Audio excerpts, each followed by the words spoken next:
I'd like to call the finance meeting to order, but first I'd like to apologize for the delay for those at home.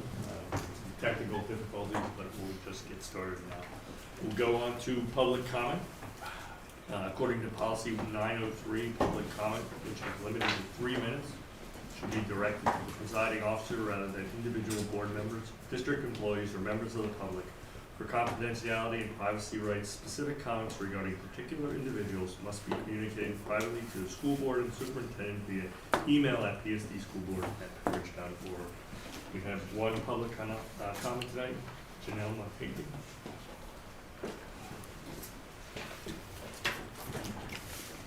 Janelle Montague, Middletown. The Democrats around the country have been using lawfare to get what they want for a while now. In the past year, they've begun to do so in Pembridge as well. Here's how. Step 1, get district legal fees up. Democrats filed an unprecedented amount of right-to-know requests. 2 Democrats alone cost the district $70,000 in legal fees. They also cost our district money on the litigation for regionalization initiative that they lost, and a fake book ban over librarians' summer reading process. Step 2, one of the leaders of the extreme leftist movement in our district run for school board on a ticket claiming to be moderate. Step 3, wait until the election and have the husband of the extreme board member, along with his group, create a discrimination civil rights complaint against Pembridge. Have remedies include far left policies that the majority of the community do not want, including DEI, gender-neutral bathrooms and locker rooms in all the buildings, and propaganda in classrooms and sexually explicit books in the libraries. Step 4, the same board member's sister uses a nonprofit Bridge Network that she runs to encourage members to demand that the board get new legal counsel, using legal fees that our district incurred from their friends' right-to-knows as an excuse. It should be noted that another administrator of this group gave an individual campaign donation of $500 to this same school board member, that they would not be looking for a new solicitor. It wasn't until the board member's sister's group requested emails that his position changed. That is what the line. Step 6. If the board majority is complicit with this plan, a liberal solicitor will be hired, and they will settle the complaint and implement all the above remedies that were asked for by the board member's husband's group. The conflicts of interest here are staggering. This scheme is very obvious to many in our district. One duplicitous board member had a plan to get her leftist wish list into our district. The question is, are the rest of you conspiring with her? You ran on being moderate. If you remove our legal counsel in order to push your policies that you know the majority of Pembridge, including some of your own voters, do not want in this underhanded way, you'll be seen as deceptive liars to many in the community. Also, I'd like to note that it was discussed that the district doesn't even have a policy or criteria to evaluate our legal counsel. Job performance should be paramount. If the district's representation gives bad advice or loses cases, it will cost us significantly more in the long run. A district DEI employee would cost us six figures alone. The fact that the board skipped discussions and adoption of an evaluation process instead already adding the RFP shows this decision was rushed and politically motivated. You all agree that Mr. Miller is good at his job, including saving our district money over the years, helping us win as well as avoid litigation. Please stand by your words and do not make a calculated political move that is going to cost our district and students.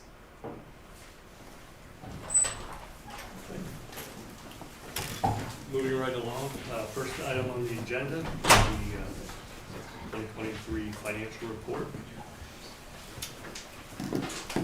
Yeah, Mr. Ward, this is Tim Sawyer. Tim. He's our auditor. He's in charge of our audit, and he's from Barbicane Thornton and Company. And he's here to go over the June 30, 2023 year-end report.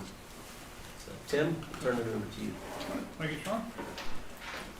So I'm going to give you a high-level view of the audit. Quickly, audit summary. So we conducted our field work, took place between October and January of this year. We dealt with, I wouldn't say a couple of really challenges, but you had new staff, and then our senior that was on the job had a nice life-changing event. She's on maternity leave, so we're a little bit delayed than we normally are, but we're getting everything wrapped up. I can tell you that based on our audit, though, we are going to issue unmodified or clean audit opinions on your different opinion units, which are your governmental and business type activities, each major fund, And you have basically three. There's the general fund, the capital projects fund, and the food service fund, and the custodial fund, as well as your schedule of expenditures of federal awards, which deals with your federal programs. And because you spend over $750,000 in expenditures, you're subject to what's called a single audit. So that's why you have that schedule of expenditure of federal awards. Along with the single audit, there are two other reports that also get issued, which are also going to have unmodified or clean audit opinions, and that's dealing with the compliance related to your internal control, as well as your compliance with the federal audit programs, rules, and guidelines. As part of the audit, the work that we do to be able to issue those opinions, we look at your internal control systems. We look at the transaction cycles for cash receipts, cash disbursements, and payroll, make sure that the internal controls are designed and operating effectively. Part of the audit for this year, we did a expanded test on a sample of payroll transactions, and I'm happy to tell you that we noted no issues with the sample we selected. We also, with the single audit, we looked at 3 programs this year. We looked at the Child Nutrition Cluster, your Title I program, and as well as your ESSER program, to ensure compliance with the federal rules and regulations, and we noted no issues with the compliance there as well. So, very clean audit. Just wrapping up, the single audit requires a data collection form, which is due at the end of this month, and we'll get that submitted for you. And then once that is done, it also has to be sent into the state. So we'll make sure that you meet those deadlines. A couple of charts just to give you a quick overview. So this shows your cash, investments, receivable, and capital assets. These is on your statement of net position, which is full accrual accounting. So you can see your cash went down from 57 million to 18 million, but your investments went up from 12 to 48. So really what happened there is you had excess cash last year, and now it's moved over into the PLSLAF fund, so where it's earning a little more. Your receivables are about the same at 3.3 million. And your capital assets net of depreciation up about $11 million, and a lot of that has to do with the construction projects that were ongoing. The 3 main ones were the high school, middle school parking lot, the operations garage, and the energy project. So. On the liability side, your accounts payable, accrued salaries, debt, and your net deficit. So accounts payable up from 1.8 to 5.3, but that's really a timing issue, and it had to do with the construction projects at end. When they submit their request for payment, it goes through June 30th. That gets booked as a payable. Summer pays for the teachers, about $16 million each year. The bonds and notes payable down from 51.9 million to 39.5 million. That's really just based on your scheduled payments. There was an $11 million payment, and then we also say they're net because we have to include the premium that they were issued as part of that number, so that also comes off. And then you can see your net deficit. Actually, it's still a deficit, but it got much better. It went from 43.2 million to 19.3 million dollars. What is the net deficit? The net deficit. So What's it? basically, if you look at your statement of net position, your liabilities exceed your assets by 19.3 million at the end of the year. The main driving factors of the net deficit every year are the items that really you don't have control over, which are your net pension liability, where you have to pick up your portion, and the other post-employment benefits liability, which again you have to pick up your portion based on the valuation reports. And that big swing from 43 to 19 really had to do with those calculations this year.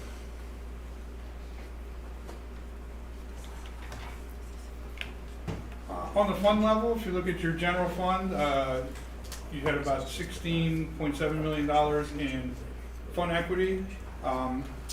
It's broken into basically 3 components. There's what we call non-spendable, which is for prepaids and inventory. That's $760,000. There's committed funds for PSERS at about 3.6, and then the unassigned is $12.4 million roughly. That makes up the 16.7. The capital projects fund, the equity there went down from 20.4 to about 13.2 million. But as you're doing those big construction projects and you have those expenditures, there really is no revenue unless you were to to fund those, so you, when you're making your contributions and all into the capital projects fund, as those expenditures get paid, that eats away at your equity. And then your food service had $161,000 last year, and it's up to $409 this year, so it's covering its costs. Quick look at your revenues and expenditures. Nothing really extra exciting here, which is good. Pretty much standard across the board. Expenditures up a little bit, but they usually go up every year just based on cost, and the revenues also up a little. If you're looking a little bit, food service, the revenues went from 4.6 down to 3.3. Really, a lot of that had to do with the federal funding. Was why that went down. And I don't think there's really anything else. Their food service expenditures were about the same at $3 million to 3.1, and all your others are pretty much in line with the prior year. Kind of wrapping up, this is our required communications, of course is why I'm here today. So as I mentioned, so when we get ready to do the audit, we do issue an engagement letter and send the planning memo with all the information that we need. Then we do the audit based on that. Like I mentioned before, we are issuing unmodified opinions. We're not aware of any significant accounting policies that are controversial by the district. It means that you're following all the established guidelines for the accounting rules. There are no uncorrected misstatements, and by that I mean, so if we had any audit adjustments, they do get posted and included in the financial statements, and every year we usually help with those entries related to the pension and OPEB liabilities. There were no material weaknesses or significant deficiencies in your internal controls, which is always good. And we've looked at your supplemental information that's included in the financial statements, and that's also consistent with the other financial information in the statements. And then the big one that I like to point out there at the end is number 1 on that list is the fraud and legal acts. And I'm happy to tell you that based on our audit, we are not aware of any fraud or legal acts. So once again, a very clean audit opinion, and smooth sailing for the district. Anybody on the board have any questions? What was the debt service up? It was up, you paid more in debt service last year than the year before. So was that, go back a slide.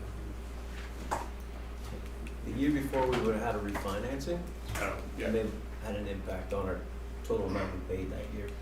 So we paid less that year. We because of refinanced. the fund. And then we just follow the yearly schedule that's in the bond issue. So that will continue to drop. Yes. Yeah, so basically the principal and interest payments in 2022 were $10.4 million, and they were $12.6 last year. Now it's any other questions? Thank you. And Tim, they'll be getting an audit report in the next week. Yeah. And we'll get that electronically and in paper from Tim, and we'll get you all an electronic copy. So that you, about 77 pages, I think, roughly. Usually around 7, 8 Yeah, pages. so you'll have plenty to read when you're sleepless. If you have trouble going to sleep, it's always a good read. Yeah. As long as you clean on it, I would go with that. All right, thank you. Thank you. Thank you. Moving along the tech school budget. Hi, everyone. I'm Michael Herrera. This Hi, is Mike. Steve Curran, who will be presenting the budget tonight. Proposed. Well, Can I sit down? yeah. No, great.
I got it.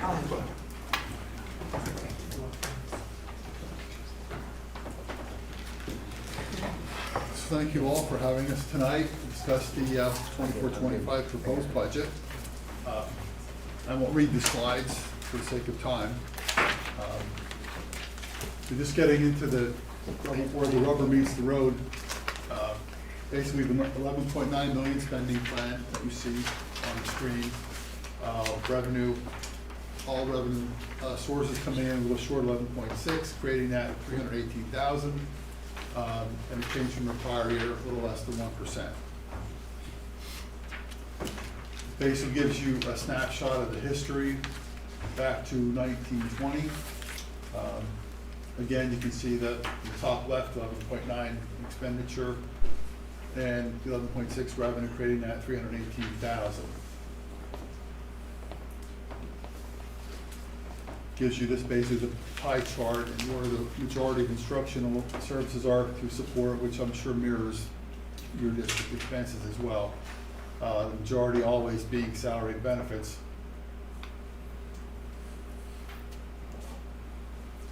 We have some 24-25 pro staffing positions that are still in deliberations at the JLC level. And again, the chart at the bottom, I know it's hard to see, but hopefully not as bad in your handout. Again, the breakout by color chart of, and you can see again, the lion's share is the salaries and benefits. This goes into the program areas. As you can see, basically the pluses and minuses of each program. Credit to Dr. Herrera and Stacy, who was in my position prior, who really went through and did a good data scrub on some of the historical expenditures and moved them down to the points they are on that list.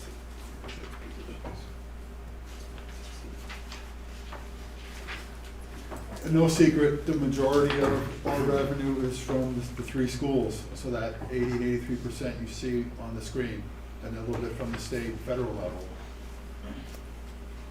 And then we basically go down to the detail on the bottom that shows the individual revenue sources, again, the largest being the 9.2 million we get from the three schools.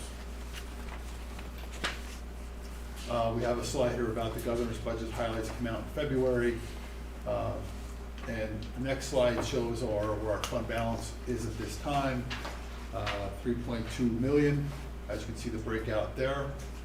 And some of those items have been transferred for our as it's outlined to our capital reserve fund. Top slide gives you a little snapshot of the district enrollment since 2019. You can see it's definitely been increasing to 907. The bottom slide is the district funding allocations. Again, breaking out that 11.9 million to where it comes down to, again, for the school part is the 9.2 million. And so basically the bottom line number, as you can see here, is that we need basically 131,684 from the three schools. And as you can see, your amount would be the 7,000, I think, 7,226. I can see that blurry number correctly, would be the Penn Ridge's increase from this per year to next year.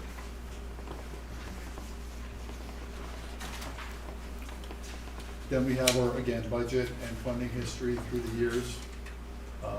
And lastly, we have a slide for asking if there are any questions. I can have some. Well, first, I'd like to thank you for the presentation and the numbers we got ahead of time. It was Oh, you're welcome. well laid out in prior years. It really shows, gives a good history of what's going to go on there. Thank you. Happen for us, so I really appreciate that. Thank you. I have a question for you. So if you go to slide 5 of your proposed budget expenditures, and under salary, there's a 4.3% change under benefits. But then a couple slides later, or I'm sorry, the following slide, there's proposed staffing, and that total is $569,000 for the addition of 3 positions. So Correct. are those numbers, They're inclusive, so the numbers you saw on slide 5 include those. Those Sorry. positions. those So got it's not confused? extra, it's not that it would add to the budget. Have you had some retirements or? Well, I what's the will reason say for the this, reduction? as far as the salaries go, I know that, I mentioned earlier that they did a great job in scrubbing this budget for basically the supply budget, was, we looked at historical expenditures.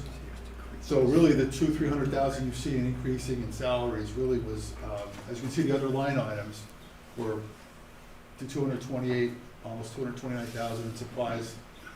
Their maintenance repair budget down almost 50,000, equipment almost 125, so kind of offset. So I understand that part, but what I'm asking is, I apologize for not being clear, as Mr. Berry has pointed out, projected salary increase for the 3 brand new positions is $303,000. That's just the salary part, but your salary budget's only going up by 220. Yeah. One of the positions was approved in this year's budget, it just hasn't been filled. If that's helpful. But that, Yeah, and I believe that also there's, position would be in the budget. Is it in the new year budget, the one that's not filled? it's in both. Yes, It's present and it's in So both. it's in both, so that doesn't explain the difference. Okay. there were other maintenance positions that were not filled. I think we've gone to more of a contracted service, so there's positions in the maintenance custodial areas. that- So they were in the previous budget, not in this budget? Correct. So that would take the salary number down, so that explains part of it. Otherwise, I don't understand why, if you're adding 303,000 in salary, your actual total salary numbers. not Yeah, I going believe up it's, that. it's those, the vacancies in the maintenance custodial Okay. areas.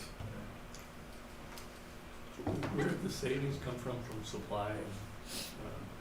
It's I down. think what happened was historical year, so we felt the time was appropriate to basically make that realistic and drop the numbers down. In talking to Stacy, Michael's assistant, they went to each individual department and sat down with them and said, what are your needs? What are your hopes? What are your dreams? And what are your wishes?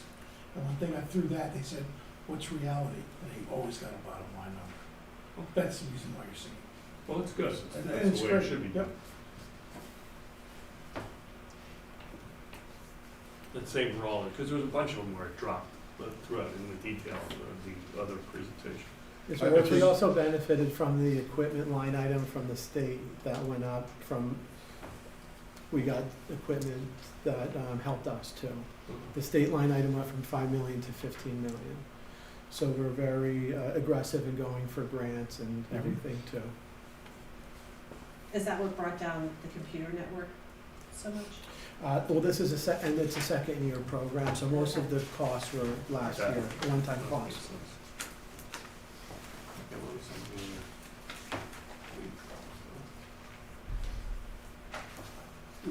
There was one other question, was machine tech. Is that just another equipment purchase? That's or an something? equipment, yes. Okay, so it dropped 40,000. You see some big drops, so I was questioning that. What is the new assistant supervisor, what was the position? What's that about? That's an administrative position. Yes, 10 years ago, we had 4 administrators that were working with students, and we're down to 2. Okay. The audit just came back from 22-23, and that was significant savings with administration not filling those spots that we've had in the past. So you had 4 different, So we, yes, we had 4, in 22-23, we had 3 administrators, okay, and now we went down to 2. so you're trying to replace the one that you, Yes, going back, or? yes.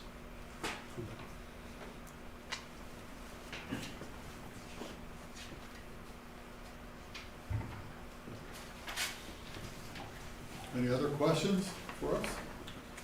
The fund balances for capital, is the plan to use the fund balances that are noted for capital for the projects that have been discussed? Correct. The balance is here, the 1.072 million and the 392,504 was voted on last June to transfer to capital projects to fund primarily the roof project that we're dealing with. And those transfers were made this month. So Okay. now that fund will have a little less than 1.5 million to cover those capital projects. So then, those funds will pay for the roof? Yes, And anything with the generator? generator included, we're And the hoping it all. HVAC, and the HVAC motors? Compressors that were talked about, I think, a few months ago? We're looking to get the compressors with this year's budget, and the generators, we're still vetting that process out. Okay, So I want to be cautious about saying that until that fully gets vetted. all right, okay. So sending board shouldn't see a request come back for capital project funding since it's already at the district, or at the school level? Well, and the conversation from our JOC was to, if it does come back higher for the roof, that we're presenting this not for you to vote on to the JOC, that there could be some discussions that in the very, very odd scenario of that roof project coming back, some of the members on the board from some of the districts that have been on here for a long time believe that there's a need. And so at our last JOC meeting, they asked that this gets presented versus it being approved by our JOC, which is next Thursday meeting, so to get these numbers to you in hand. Sure. So we want to be really cautious. We do not believe that number, that roof number is going to come in higher, but just for an overabundance of caution, we wanted to make you aware of that. Real quick, the committee approved the budget Okay. with the provision that should the capital expenditure go beyond 1.5 million, it does not get approved at the committee level, it turns around and goes back. To the district? It goes not to the district, back to the JOC. Because if that number's higher than 1.5 million, the bids have come in too high, Right. we need to reevaluate. So we want to reevaluate it before you get final look. Okay. All right? Well, you're also proposing 23-24, an estimate of a surplus of nearly $800,000, $763,000. So if the bids did come back higher, you have another, I believe you have another pool of money you could pull from before coming back to the district for more money. Is that a fair statement? It is a fair statement, but we have certain members from the other ascending school districts that are very, very cautious. I want to make sure that everything is above board. Sure. And that's the reason why they've taken that position. I'm just trying to point out that No, it we appears to appreciate me that there's funding sources within this budget document that we have that should be ample for the projects to be done without the school having to come back and ask the district for more money other than what's in the budget. I think that's a fair statement, is that? I do too. Thank you. Other questions? That was very, very helpful. No, thank you. Very fast, too. Thank you. Well, for the sake of time. Oh, yeah, sure. We You don't have appreciate any it. other questions? Really, the way the information presents itself is very good. It Thank you. allows you to come up to speed really quickly. Thank you. Thank you. Thanks, gentlemen, appreciate Thank it. you. Thank you. On to contracts. Thanks, Mr. Burke. Yeah, we'll do some contracts here. First two contracts are for a new company to the district, Lors, L-O-R-S Photography. The high school would like to bring this photography company in to do the senior portraits for the years 25, 26, and 27, along with the undergraduate portraits for the years ending 25, 26, and 27. So 3 years for each. And of course, those packages are paid for by the parents.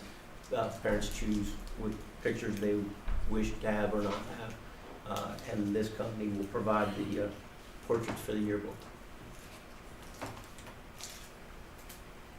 And this is a change in companies. Yeah, this is a What I'm reason. saying is, it's. Why? Yeah, what's the reason for changing? I'll let Mr. Ketty speak to that. I was hoping you didn't ask. Only because I just went through this. It- Senior it- portraits. This was actually brought to my office and to administration, and I want to preface it, that this conversation was ongoing before I even was employed by the district. Threefold. It's a customer service issue, it's an interface issue, and then it's a quality of product issue. And this is, we're here presenting this at the request of our yearbook staff and student committee that actually came to us to do this. We vetted a couple other different companies. Lures came back to us. They're a long-standing company that has, from my understanding, a much higher quality product, a better interface system, which will actually work more efficiently with Jellston's, who does our yearbook.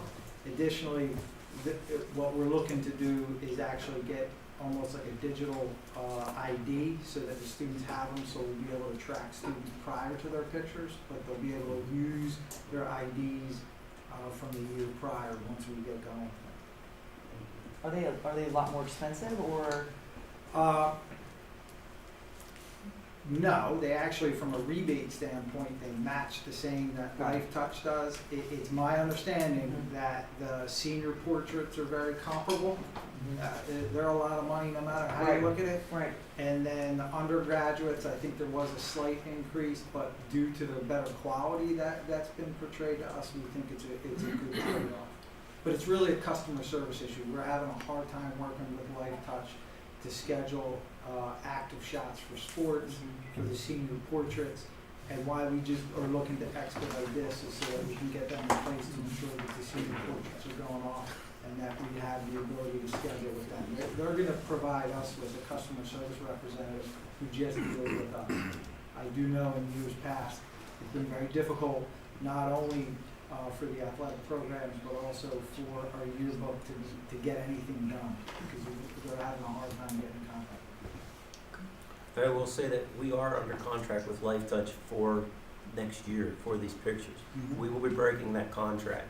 There is language in the contract that allows us to give them 30-day notice? 60 days notice 60-day prior notice. to July 1. Yeah, 60-day notice prior to July 1, where if the board agrees that with the high school's recommendation and approves this month, we'll have plenty of time to get this, give that 60-day notice. And we're just gonna go in a different direction and see how it goes with the new company. We're still under contract with Life Touch for the middle schools and elementary school portraits. We really, from my standpoint in the business office, let this up to the principals as groups to decide who they want for their pictures. It's in what they're comfortable with. So, and it may be that once, if we go with Laura's here, that those groups may come back, and if we have a great experience, those groups may want to come back and make a change too. But to this point, they haven't come forward with a desire to make a change at this time. So we're going to try to honor our request from the high school and so forth, the yearbook staff and so forth, and make a change to these two contracts and see how this goes. Can we get out of the other contract? Can we say, okay, we're not signing this for years. So we're not locked in with Lours for 3 years. We can cancel If they're after a not year good or something. if the service isn't. So I didn't see it in this. Maybe it's there, but I didn't see it. We'll take a look at it. Yeah, I'll have to go through it. I mean, I'm just curious. You wanna have options to it. I would agree with that. And Mr. Miller has reviewed them. So maybe we can add a provision that if the service isn't up to our standard, that we could not be locked in 100%. for 3 years. Maybe You want to go back? I got it. Okay, cool. Okay. It should be. it could be in there. I just didn't.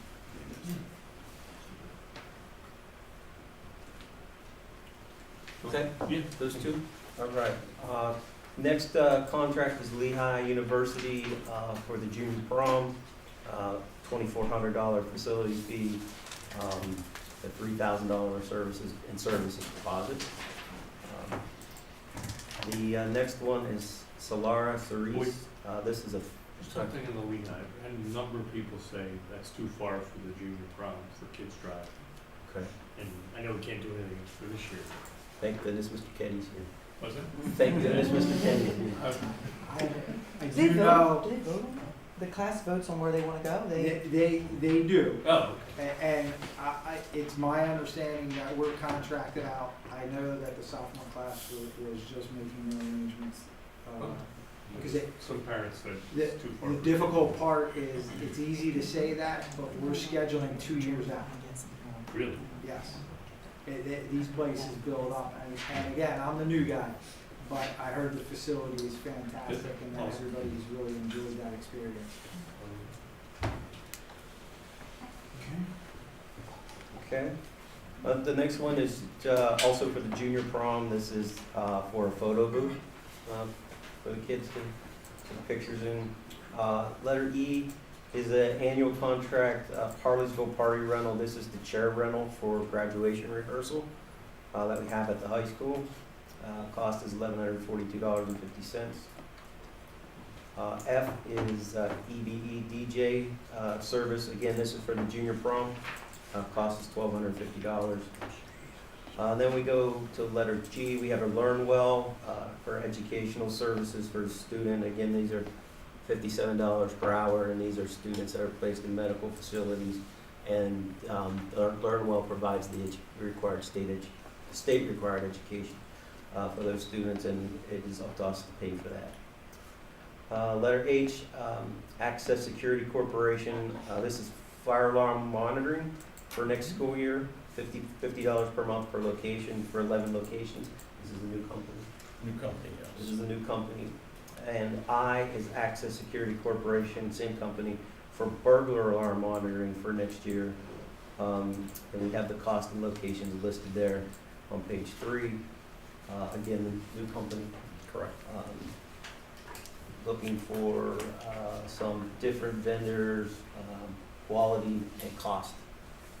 There. Yeah, we've had the same company for monitoring for more than 10 years. Their quality's fallen a little less than we would like. When people get outsourced, you know, you're getting a fire alarm call and you can't understand what they're telling you. We're looking for a change. The cost is almost the same, and it's a local company. I think will do better with services.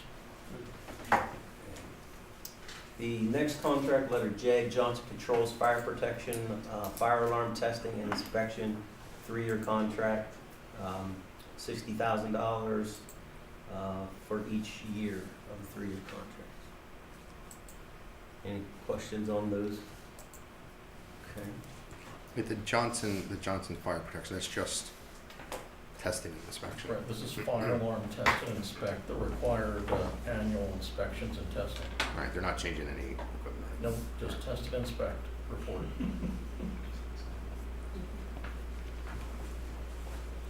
And then the last contract we have this month is a renewal for our leader services, IEP writer.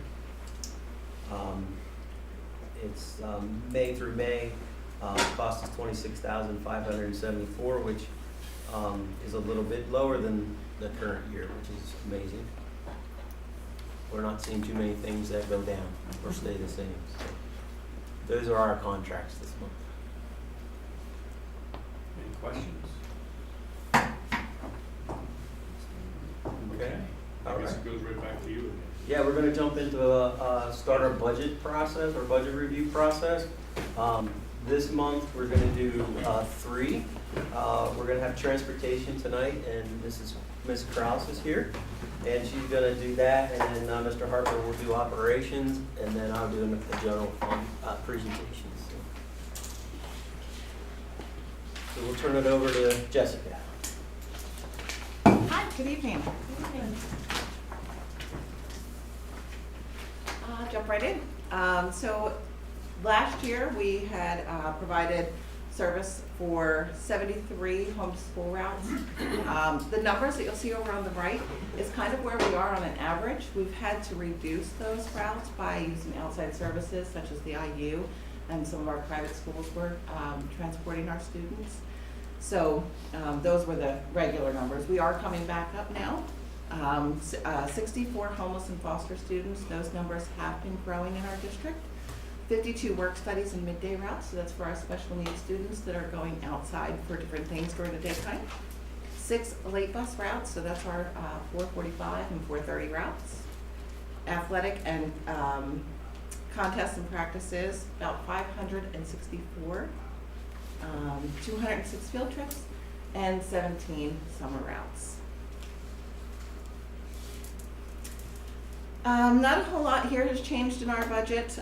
One of the things that has changed is we have reduced here some of the fees for our tech supplies. We've moved that down to another area which you'll see go up, and that is kind of broken even. That is for our hosting fees for our routing software and our bus patrol setup fee. So our bus patrol setup fee has taken the place of our routing software. Bus patrol is paying for the routing software. That is through our bus camera systems that we've talked about. And then in the 6th year of that contract, the last year, that will be a free thing. So we're paying for that for 5 years with a 6-year contract. Transportation services contracted. That is one of our line items that we are hoping to reduce greatly. That is going to be by bringing back our Plumstead Christian students. So Plumstead Christian is currently transporting our students to their school. Shortly after COVID, when we had greatly reduced our number of drivers, just to a lot of our older folks just retiring early and things like that. And then of course our nationwide shortages of bus drivers. So that went over to them, and that is quite pricey, so that is one of our goals to get that back here next year to greatly reduce that cost. That's the top line. Yes, that's the top line, so that's the reduction of the $202,000. And that's per year for them to transport. And the IU one? The IU, yes, I'm sorry. The IU has greatly increased. So the IU bills come to us approximately 2 years behind schedule. Yeah, they're a little bit behind on getting us the bills. And so the number there is from a letter that we received for what they project was our last year. So with our driver shortages, a lot of our students have gone over to the IU. We've been slowly bringing those back as well, and we'll continue to increase our routes here to get back up to that approximate 95 number, so that we're doing most of our students in-house. But how do you know what it's gonna cost you if it's 2 year, I don't know. We don't know. There's a formula for how it's priced. And that can be, sometimes our students are riding on a vehicle alone. Sometimes our students are riding on a vehicle with other students from other districts. And so then they break out those costs. So Well, how do you budget for it if you don't? we have to get very creative the way that we're doing here by taking the estimated letter that they provide to us. We have a pretty good idea what it's Yeah, gonna cost. okay, sounds But, low. yeah, it's, Okay. but it's So you're usually, okay like with Jess says, it comes in arrears. Mm-hmm. And transportation really operates that way. When we get our state subsidy, it's for the transportation that we had 2 years prior. Yeah. It's that far in arrears in the Mhm. process of, at the state level, and it takes a while at the IU level to get the bills and to get everything figured out. So, that being said, we have an idea from year to year how much we've used them. Yeah. So that's what. Now, our goal as we add drivers is to bring those runs back in-house. Yeah. And that's what we were doing before COVID, before we lost all our drivers. We had very little with the IUs, and we did the Plumstead Christian transportation in-house. So our goal as we get drivers will be to take those over and bring those back. And Jess will do it in what makes the most sense for our kids in that order, not necessarily what's gonna save us the most, because she has some situations where it will make more sense for the kids. Might be timing wise, the amount of time on the vehicle, so forth. What's better for our kids is our goal. Our goal is to save money too, but our first goal is to make sure that we do right by the kids and chip them off like that. And we really are moving in the right direction to bring the routes back. We have already brought 2 back from the IU this year. We've hired 8 drivers so far this school year. We only have 5 open routes and 4 long-term medicals right now. So that is very low compared to normal. It's still not great, but we have hired 8 to fill positions. We have 3 in class right now, so we're continuing that momentum of hiring. So we will definitely be able to get these back.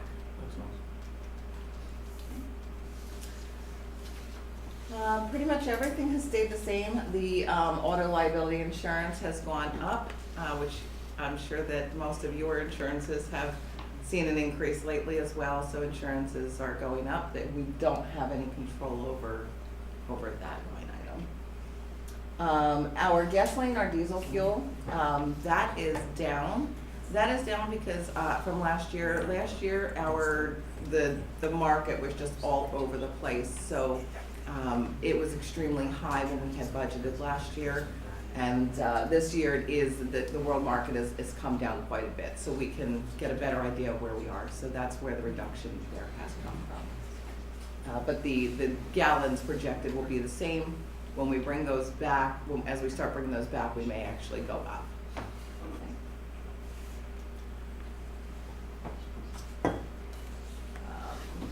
And so this is basically a repeat of the first budget there. You'll see we have the public budget, then the non-public budget. So there's about 70% in the public budget, 30% into the non-public budget. So you'll see exactly the same numbers breaking even, and then the other numbers as well going up or down for the gasoline and the fuel and the insurance. What's public versus non-public?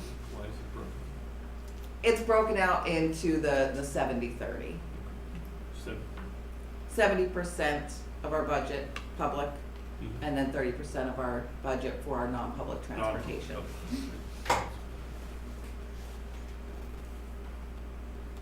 So our overall budget has, we're looking for about a 10.55% increase overall. Where are we?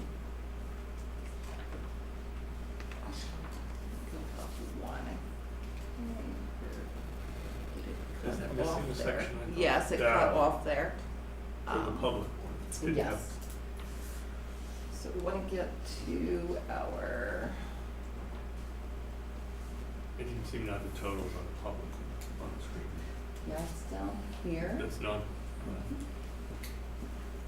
Looking for our buses.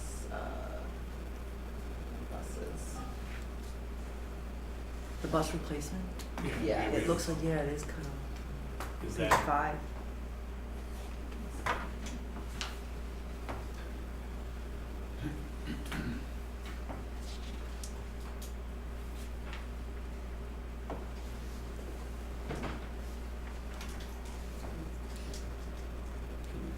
can it show the totals at the bottom?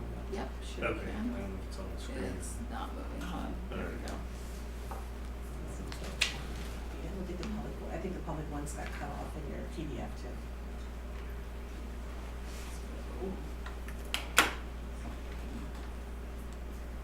Oops.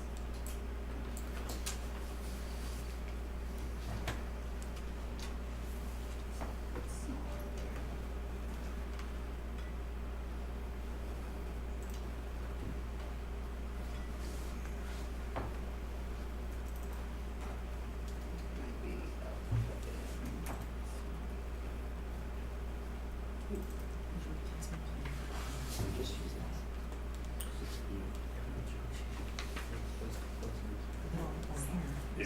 Okay, no, it's not there.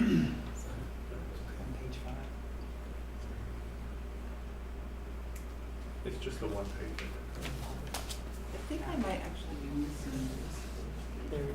The totals are off the bottom.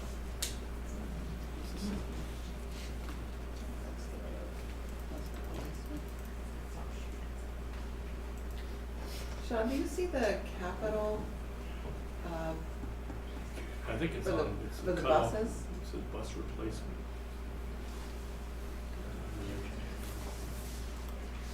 What slide? It's, it's the transportation, I don't see the numbers on this one, slide 5. That's on this. slide 5. That's what's. It should cut off. Oh, maybe just went down. Yeah, Is it it's on you want? 945,000. Is that, Yeah, no, see, on this one, it must be down. Do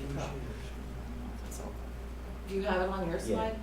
Yeah, it somehow cut. pushed So- down and got cut off, yeah. So year over year, we've had about an $850,000 budget for our school bus replacement.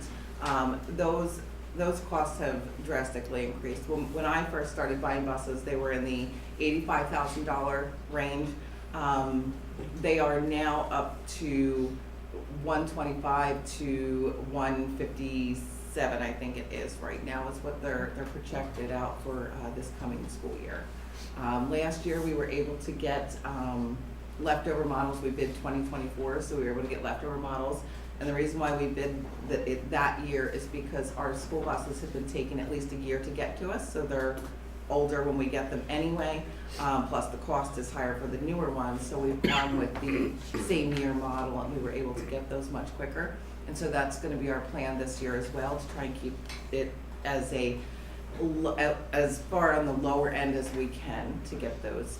So we're estimating around $945,000 to replace the is that part of buses this the year. increase then for the 10%? Yes. Mhm. Yeah. It's in there.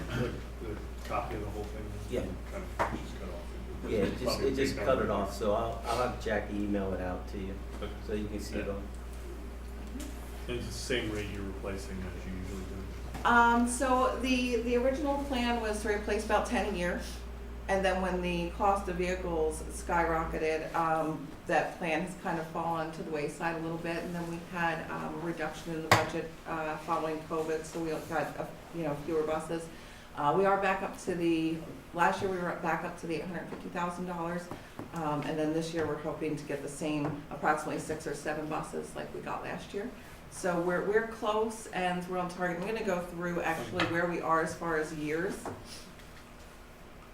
So this is what we have in our inventory right now. We have reduced some of our vehicles just because we didn't need to replace them at that time. So some of them went out as they kind of aged anyway.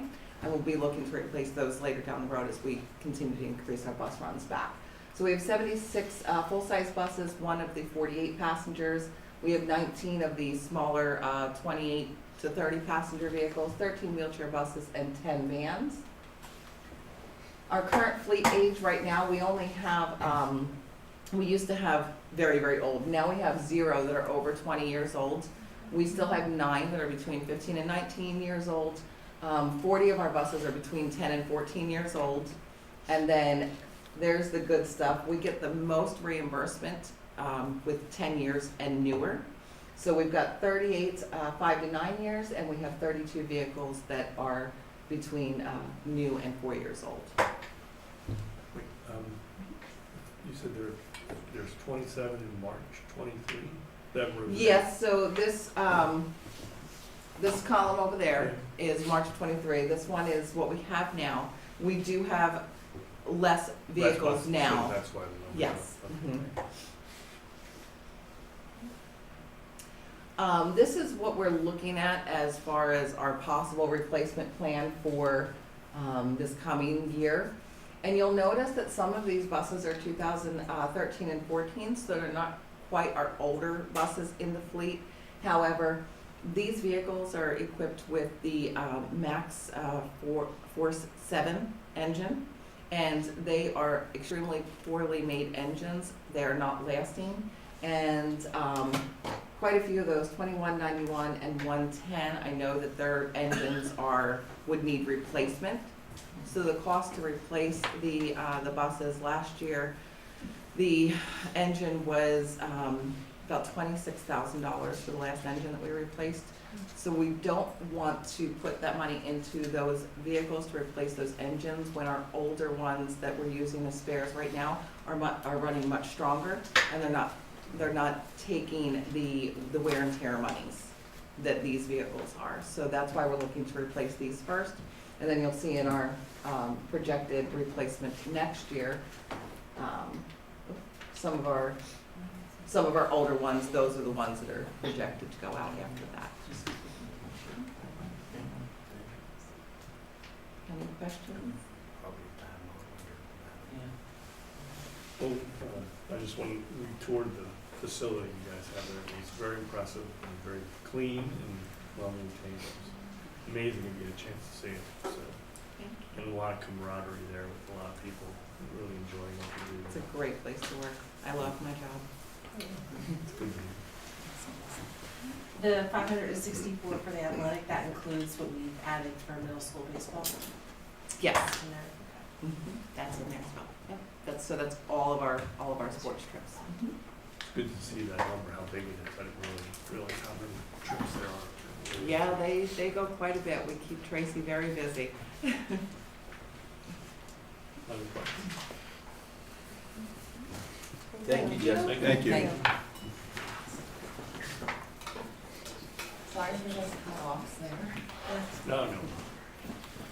Have that posted on the website. Read it. I didn't see Kelly walking.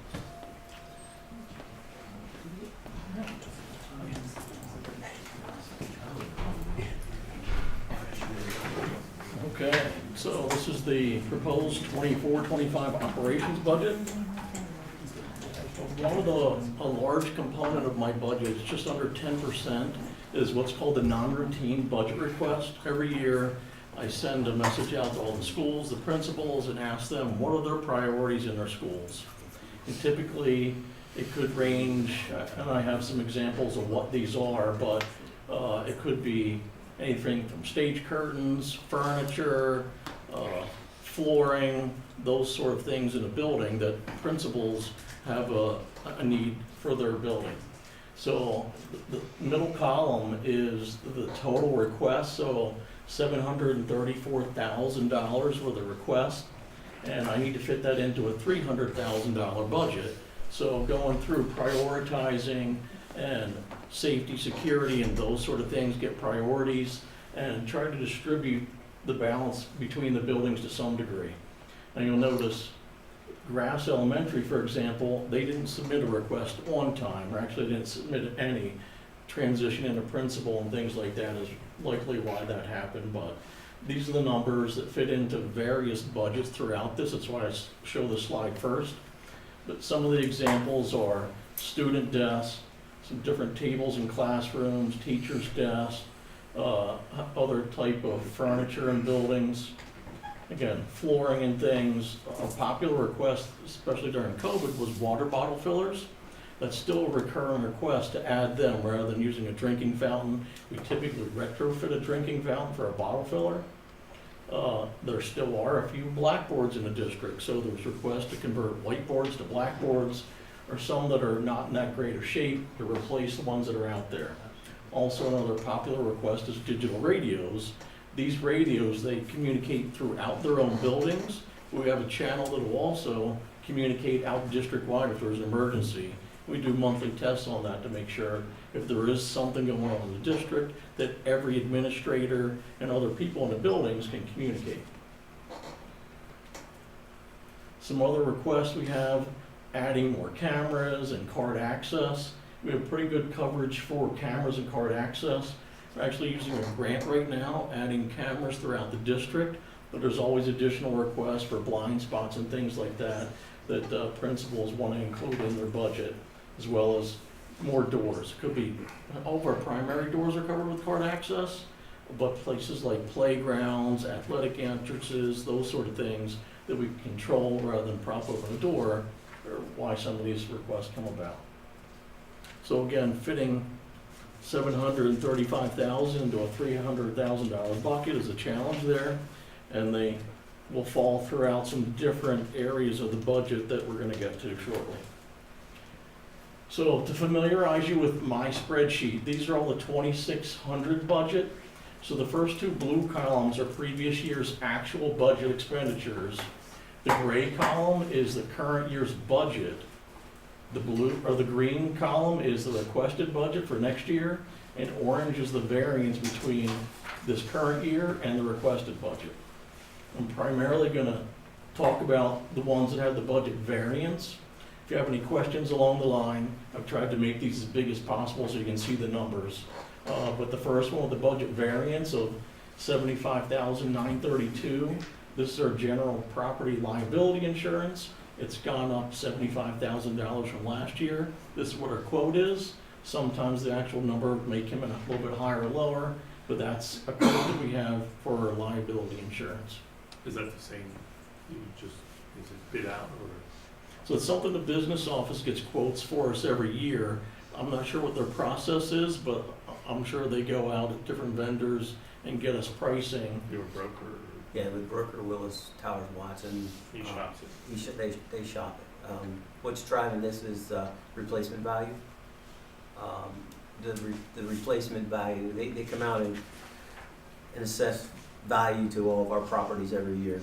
And in order to replace anything, the cost is going up and it's continuing to go up. So your insurance values go up, your cost of insurance goes up. It's not necessarily the rates going up, it's the actual replacement value for the buildings that's going pretty high, up. though. I mean, that's a pretty big increase. There's a lot of property and a lot of buildings here.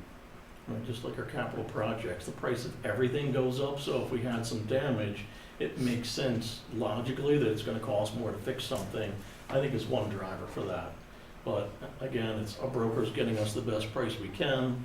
It's just reflected in the budget of an increase. The next line item, that's a $25,000 increase. So the requested budget's $125,000. This is our telecommunication, which is our Verizon phone lines. It's cellular hotspots that we have and Verizon services throughout all of our district. The price has been between $127 and $119 previously, just trying to match what expenses were historically so that we have a more accurate budget is why I asked for an increase in that budget. There is another lineup with no increase. This number here is lower than previous. We switched vendors for our work order preventive maintenance system and our facility scheduling. Locked it in with this new vendor for 3 years, so we'll have this same $11,648 number locked in for another year, which is it's almost half of what we were paying previous year, so that was a good benefit there. Any questions from this slide? Okay, moving on. So this is a graph of our utility usage, not cost, but actual usage. So, wrong button. So fuel oil is in yellow. You can see the trend of that. It's relatively similar. And you notice this first column in 2009 was higher. Back in that year, between 09 and 10, the district hired Aramark to come in and do retro commissioning. They look at all of our HVAC and try to find ways to save money. It had to do with setting our air conditioning set points higher or heating lower, trimming our schedules to when we run our HVAC systems, and it helped us trend down or contain cost. The difference between here and here was about $1 million worth of savings. This graph really shows that we're maintaining that line. Some of the differences are seasonal. So in the summer, if it's a hotter summer, we'll use more electricity. In the winters, if it's colder, we'll use more natural gas and fuel oil. Blue's the fuel oil. You can see that kind of go up and down seasonally. So if we had a colder winter, in 2021, we did a shutdown for COVID, so there's a lot of non-building usage in that period of time for the building, so that's lower usage. But the utility costs have gone up. Usage has been relatively same. It's a little bit trended up over here for electricity, but you'll see this in our budget request coming up in the next slide. Again, same process. The two blue are actual previous years. Gray is this year. This is the requested budget and variances. So trying to match historical cost, we were in the range of about 450, which we exceeded. So just this 450, an increase of 50,000, just trying to match historical expenses there. Well, just a quick question on that. It said 400, is that what you're anticipating? So this is this year's budget, and this is the requested Yeah. budget for next year. Why did it drop, I guess, from 465 to 400? So these were actual expenditures. These aren't what was budgeted in that year. We likely went May have over exceeded. budget. These are actual expenses in these 2 years, not the budget. These two are budget columns, and these are actuals. So we likely exceeded the 390 professional service budget, and typically that's what we did. You'll see in other areas, this is one that is a similar repair and maintenance, professional services. It's basically contracted services. I took money from there and put half of it that way, just because historically, we use more of this 390 account than we do of the 431. Just trying to make it match what we did historically so that we have an accurate budget moving forward. And it's a moving target. Sometimes you have higher expenses in different areas. We're just trying to match those. Just like this number here, we've had a mix of things. I don't anticipate having higher need for laundry services. How this number is that high, I don't really know, but I don't anticipate needing more than 1,000, so reduced it there.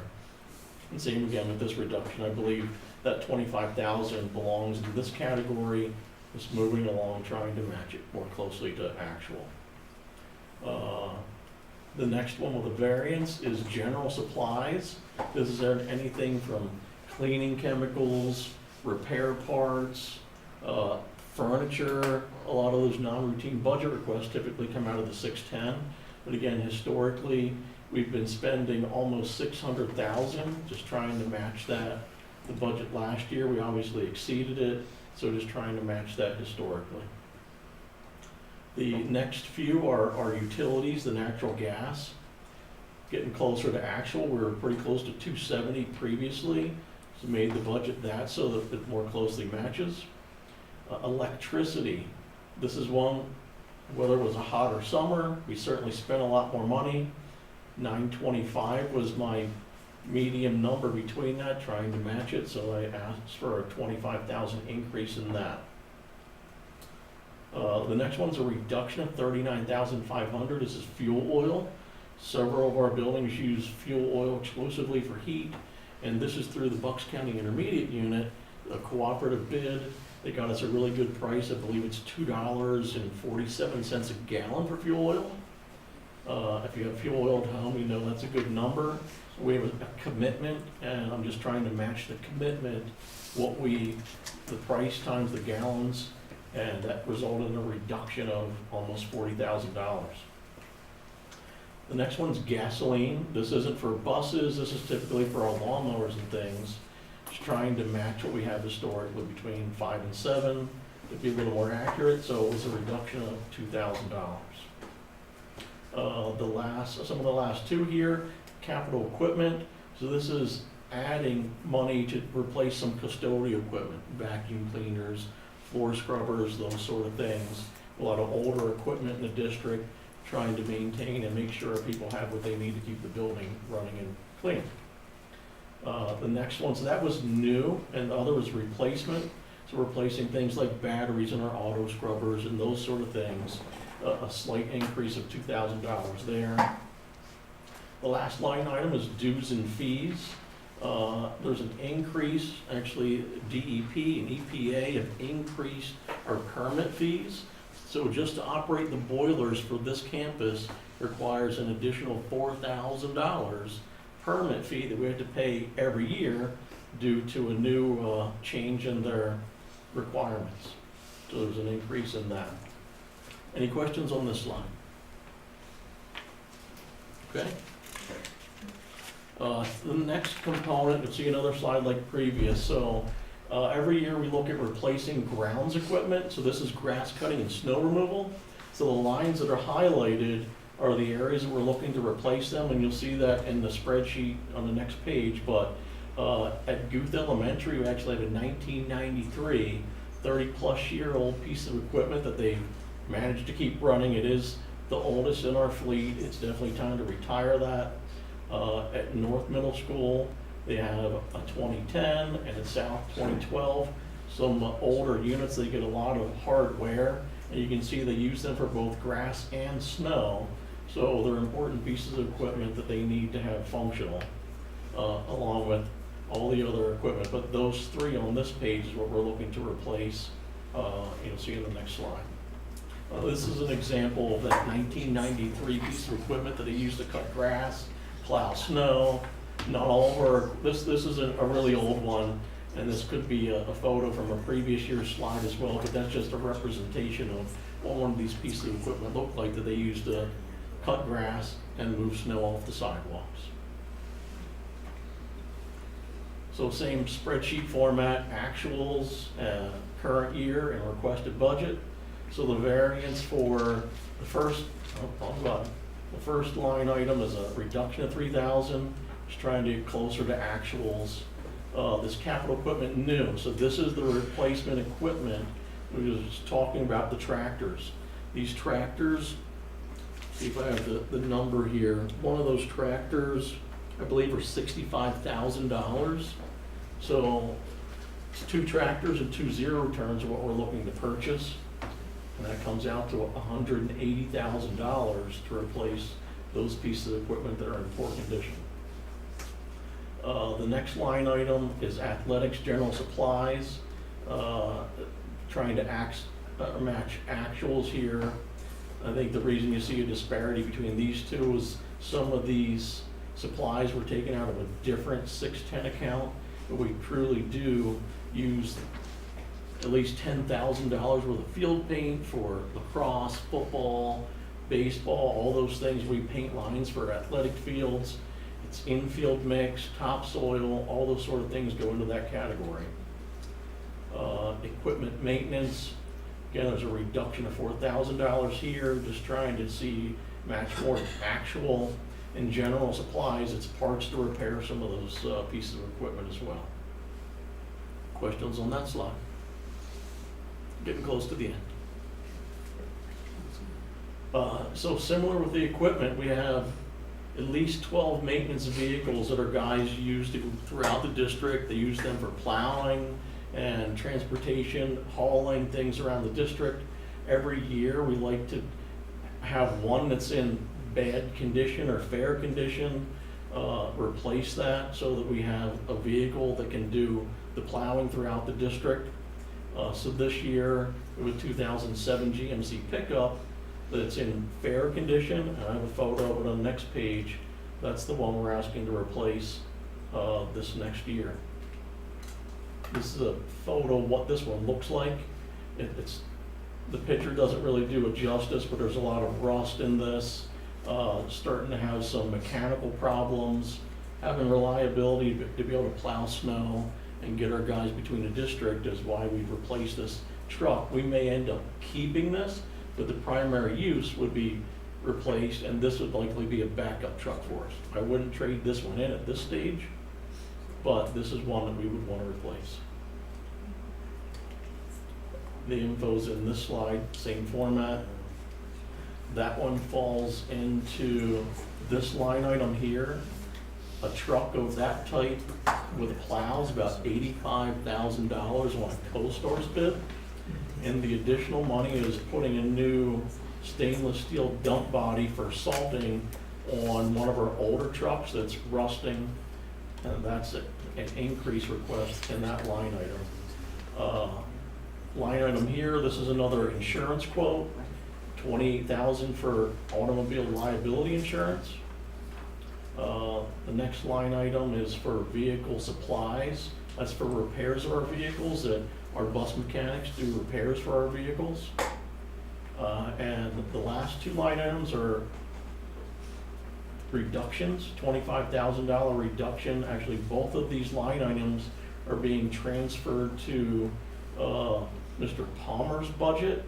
This is a Raptor system that we use at every building, and it's just being taken from this budget to the assistant superintendent's budget. Any questions on that slide or any other item for the operations budget? Some of them seem to be routinely exceeding the budget. Is that I would say, proper? so, and I don't have the number on here, but this total budget is an increase of 6.34%. I think some of the reasons they were exceeded, supplies have gone up, contracts typically I've seen go up, and we do RFPs and bids for almost all of these, 5 to 15% annual increases is what I've been seeing. And I have to say, this is the second year ever, in probably 15 years I've been doing budgeting, that I've asked for more money. Something I try not to do, but to contain the cost of increased numbers, it's just hard to be able to transfer from one budget to another. I hope next year to not have an increase, but this year, just to do what we need to do to cover cost and have the things that we need to function, it's, well, it's, I understand the increase, it's just how do you usually do at the end of the year? Do you hit that budget, or do we usually exceed the budget? I think it's hit and miss. For the most part, there's usually surplus. Myself, the way that I work with the budget, if there's things that I try to save towards the end. If there's some projects that we want to do, we'd like to do, we'd hold money to the end to say, do we have money? Did we have failures that we had to fix? If we have a boiler go down, that's a must do. If there's something like one of these non-routine budgets that we're gonna do furniture or some carpeting, I would sometimes hold that money to the end to make sure we have money to do, I don't know if I wanna call it nice to have, because everything has a life cycle. Things need to be replaced at a certain point, but certain things could be forgone to the next year, so I like to hold things to the end, and often that results in a surplus. Other questions? All right.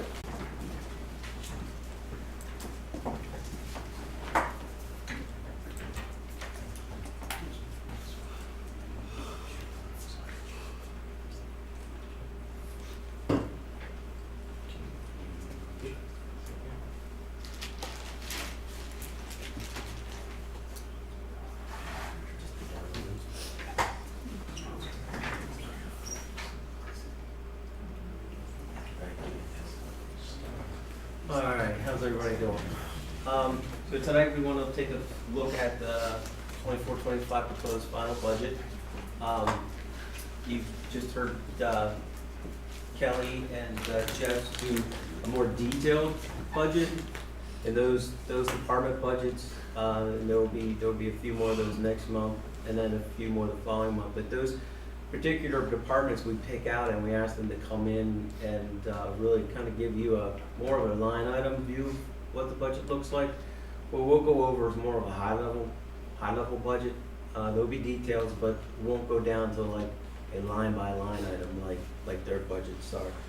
So what we're gonna do tonight, I want to show you the budget calendar, review revenue expense history, remind you what the Act 1 index tax rate impact is, look at the 24-25 revenue and expenditure budget information, fund balance review, some information about retirement costs, and then define our path moving forward for the rest of the budget cycle. So the Act 1 timeline, if you remember, we passed a resolution back in October saying that we were going to bypass the Act 1 process, and which allowed us to not have to put a budget together and have it approved in January. And by doing that, we also said that we would not raise any taxes above the Act 1 index, which happens to be 5.3% this year. So what that allowed us to do is actually skip some things in the budget time frame, the budget calendar, and then actually be able to spend more time on developing what I believe is a more realistic budget process. So things that we're already working on, we've already done. We've already done all of our department budget meetings. Department budgets are in, department budget meetings are done. We've had those meetings. And anything where you see that I put skip means that's something we didn't have to do because we skipped the Act 1 index process. So again, more things that we would have had to done, which we don't have to do. Here we are on March 11th, our first look at the budget. More things having to do with the Act One process, which again, we don't have to do. We'll come back in April again, look at the budget again, and then some things that actually apply to us. In April, we'll know what's in the, at the state level for property tax relief. By May 1st, the state has to tell us what that amount is that we're gonna get. May 7th, we'll come back and have another look at the budget, more information. May 14th is when proposed final budget adoption will happen. You have to vote twice on the budget, once in May, once in June. Then we have deadlines that we have to follow based on when we're gonna vote on the final budget. We have to make it available for public inspection, we have to advertise that. And then on June 10th is our final meeting in order to pass the budget. I'm sorry, June 10th is our last finance meeting before the budget passage, which is June 17th. So, just to look at our general fund revenue to expenditure history, far left column is the year that we've just finished and the information that the auditor just kind of went through with you. We ended up with about 154.9 million in revenues, 148.9 in expenditures, about a little just shy of $6 million. Some things went up, which we have to then put fund balance aside for that. The Act 1 index, what's the tax rate impact for the Act 1 index? Current millage rate, 135.255 mils. What's that mean to the median assessed values, the median assessed property value? So anyone who gets the homestead farmstead exemption, the median assessed property value of all properties that apply for the homestead farmstead is $31,720. So if you go home and look at your real estate tax bill, you're going to see an assessed value on there. And you can see where that compares to the median. But the median property owner pays $4,290 of real estate taxes on that 135 mils. The Act 1 index allows 5.3%, which is an additional 7.1685 mils, which would be about a $227 tax increase based on that median properties. That median homeowner, if we put the millage rate or the Act 1 index in place, would see about a $227 increase in tax. This would allow us an additional $4.6 million in real estate. Revenue to expenditure summary. So I'm going to kind of hit you with it right at the beginning instead of making you wait till the end. Right now, where are we at? We're about $159.2 million in revenue. It's up about 3%, and our expenditures are about $160 million, 3.94%. Our expenditures right now exceed our revenues by $1,490,000. So we're in a deficit at this point in the process of almost 1.5 million. Last year's growth in the budget was 2.95%. So you can see our expenditure growth is about a percentage higher than it was last year. And it really relates that back to those things that we talked about last month, settlement of those contracts, the cost with those, and so forth. And some of the other costs that the folks you heard tonight talk about, the fact that a bus used to cost about $90,000, now it costs about $125,000. So costs are definitely going up, and we're seeing that all over our budget throughout every department.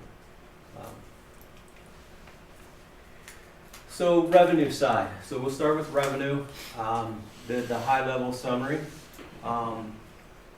We received about $117.5 million in local revenue, about $39.4 million in state revenue, and $2.3 million in federal revenue out of the $159 million total. Local revenue in more detail. What's the biggest line item here is real estate taxes. So out of the $117 million, $85.6 million is in real estate taxes. So any impact or any change to real estate taxes is really where the dollars come from. Other smaller local taxes, public utility tax, payment in lieu of taxes. Here is Act 511 taxes. That's the earned income tax. That's our second highest tax at the local level. So that's EIT tax that everyone pays that, that works. Delinquent taxes, about $1 million. Next one is highlighted sources. Those really are the big ones. Revenue from intermediary sources, that's pass-through money from the IU. That is for IDEA money, which is federal special ed money that comes through the IUs. So again, it's about $117.5 million local revenue. So this is real estate taxes, a little bit more of an explanation of that. You can see our assessed value has been growing, 656 million back in 21-22. Right now, our latest numbers from the assessment office at the county shows just shy of $669 million in assessed value. And the millage rate, as you know, it's been that same millage rate for about 7 years. Total gross, about $87 million in real estate taxes. We're budgeting a collection rate of 97.25. That's up 0.25%. We normally budget 97%. That, along with the interest number that I showed you, so the EIT collections, I'm getting a little bit more aggressive on our collections in this budget because we have a pretty good gap to make up. So current this year we're at 97.17. Last year we were at 97.15 as of the same date. We ended up at 97.82 at the end of the year, so I'm confident that that 97.17 is going to go up and end up somewhere in that 97.8 range. But we're going to budget 97.25, which will put us about just shy of $85 million in real estate tax revenue next year. Does that drop a lot in a recession or in 90 collection rate? I mean, Collection rate here since I've got here has steadily increased. okay. When I got here, it was high 96s, low 97s. So it hasn't a lot. It has went up since I've been here. I'd like to take credit for that, but I don't have anything to do with that. Yeah, we do really well. We do really well. I think where I came from, our collection rate was like low 80s. So, which means more people are paying delinquent. So, it is the one tax, and everyone hates real estate taxes, except for me, because it is the one tax that it will get paid sooner or later. It's either gonna get paid or it's sooner or later it's gonna get paid. Somebody's gonna pay it. So real estate tax calculation. So there's just a slide I like to put together to show you what the impact would be of certain tax rate increases. What's that impact on the Act 1 index? That generates $4.6 million. What's a mill? What's 1%? What's 2%? What's 2 mills? But the bottom line is what it would cost to balance this budget. I showed you we were just shy of $1.5 million deficit. That equates to about 1.7%, just shy of 2.3 mils, which equates to $72.52 for the median assessed property value. So state revenue, the major state revenue line item is our basic ed funding. We're budgeting $13.9 million.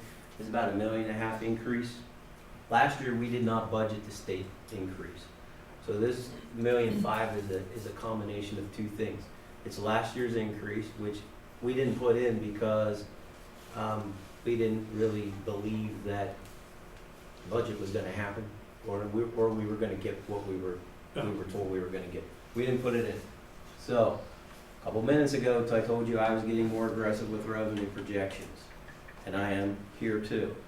I have this year's, what the governor put out in the budget in here. Why? Because we're so far apart, and I like to hear Dan DeRiso yell at me in the office for putting that in. So we're changing our assumptions. We're getting more aggressive in our budgeting revenue because we have such an increase in our costs. So I am trying to work ways to balance this budget And I have to do that by getting more aggressive on the revenue side and getting more aggressive on the expenditure side, right? So I'm being less conservative than I normally would be, because I normally would not budget this year's state basic ed increase yet. Because we're nowhere close to a state budget, and who knows when we'll get one. But that's a big increase, I mean. It's a big increase. Half of that increase is locked in. That's this year's increase. It happened. Okay. It didn't happen until November or December when they finally got around to finishing the state budget. But it happened, and we'll get that money. The second part of it is what's being budgeted at the state level for next year. For increase. That's the risk. That's the risk. 700,000? It's roughly 700,000. And normally you don't put that in at all, I don't. but you're always wrong then, you get something, right? I'm always wrong because we always get something. More than zero. So I'm gonna go out on a limb and say we're gonna get something. Will we get everything? I don't know, but we'll get something. And that's what's in there. And that's what's in there. So I'm trying to be more realistic, be more aggressive, trying to balance this budget. Or get as close to balance to this budget as I can. To give you realistic numbers. The 4.2 million is special ed funding. Again, the governor came out and took a big swing and missed again because he said he's gonna give us $50 million to spread around. Is it 100 million, Dan, or 50 million? It was 50. 50. I have it in here. $50 million for special ed across all the districts in the state. I really love this basic ed, but he really missed this one because you know what's going up more than anything else? Special ed costs. And the federal government isn't stepping up to fund their portion, and neither is the state. And it's falling back on us. About $1 million for transportation reimbursement, and the rest are small items. Property tax reduction, the $3 million is a dollar for dollar. When we get $3 million goes back to the taxpayers through the homestead farmstead exemption. So that's dollar for dollar. And then the state pays us half of what we pay in Social Security. They reimburse us half, and they reimburse us half of what we pay in retirement. So those are mandated costs. We can't do anything about them, but the state does give us half back, and they like to send it to us as a revenue, so it looks like they give us more money than they actually do. So in total, about $39.5 million in state revenue. So the governor's budget address, $200 million increase in basic ed funding to be distributed to the basic ed funding formula. And they are going to take everything up until this year and lock it in place. Meaning they're taking the variables out of the funding formula for everything that you have up until this point, which is helpful. $871 million increase in new adequacy investment formula driven by the basic ed funding formula base. What this is the result of the fair funding case, state case. The state was sued. The state lost. The judge determined that the state doesn't fairly fund public education in Pennsylvania, and the state needs to pony up roughly $14 billion to make all the districts whole or adequate. The governor put in $871 million in his proposal to take the first step in that process. It's through what they call adequacy, and not every district qualifies for that. It's through a formula that was developed through the state commissions that went around and studied this over the last 12 months or so. Henridge does qualify for some of this money, not as much as I'd like to have us get, but there is some that we do qualify for. The next item, $50 million in special education, which again I think is a big miss. $50 million in proposed safety and security grants, $100 million in proposed school mental health, and then some other pre-K counts, Head Start, other items, early intervention, free breakfast money, CTE funding, career tech ed funding, some other things, $10 million to recruit teachers $15 million for the proposed student teacher stipend program. So if you've heard about that, they're proposing to pay college kids while they're in their student teaching process. Just some other small things. They're also talking about, which they've talked about every year for the last 20 years, is to do something about the funding formula for charter schools. And they're talking about narrowing that just to cyber charter schools for regular ed tuition rate and limit that to $8,000 per student. We currently pay about $15,000 per student for the regular ed rate. That change alone would save us, I think, $200,000 roughly in charter school costs. Mr. Dauber, could you talk about the cost for cyber charter students that have special education needs? Yeah, so there's a formula that we have to calculate each year, and then there's a regular ed piece to that. Our regular ed cost works out to about $15,000 a year, and then there calculates the special education part. So the special ed costs are added into that formula, and our rate is $34,000, Dan? Roughly $34,000. So if a student leaves here and goes to a cyber charter school and needs, say, 1 hour of speech support a week for the school year, that student costs us $35,000 to go. It doesn't matter how minor the special ed or how severe the special ed cost is. That costs us $35,000 a year. Very, very few high-need special education students end up in charter schools, but it's amazing how many kids leave public schools, go to a charter school, and become special ed.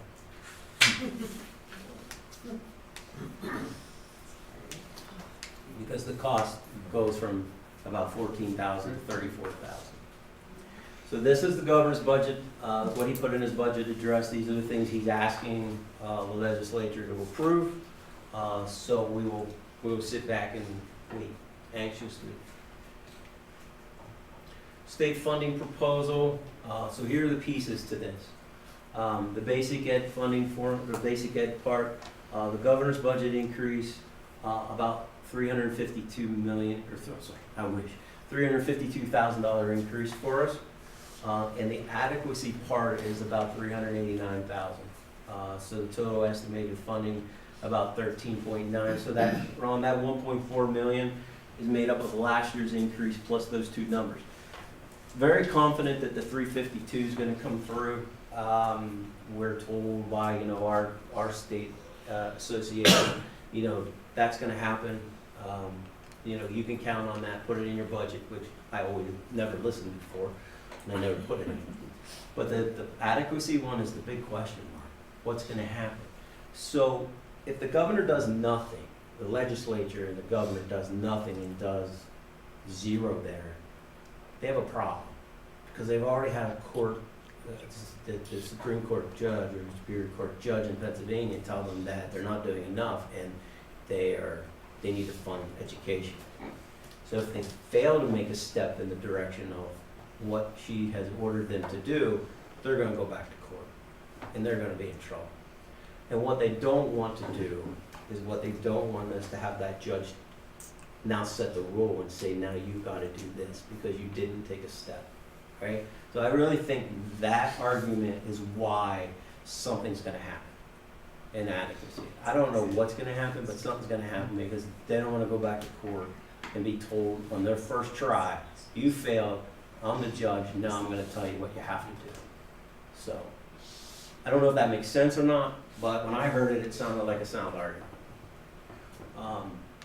Ready to Learn stays the same, and special ed, that $50 million increase at the state level gets us about $80,000.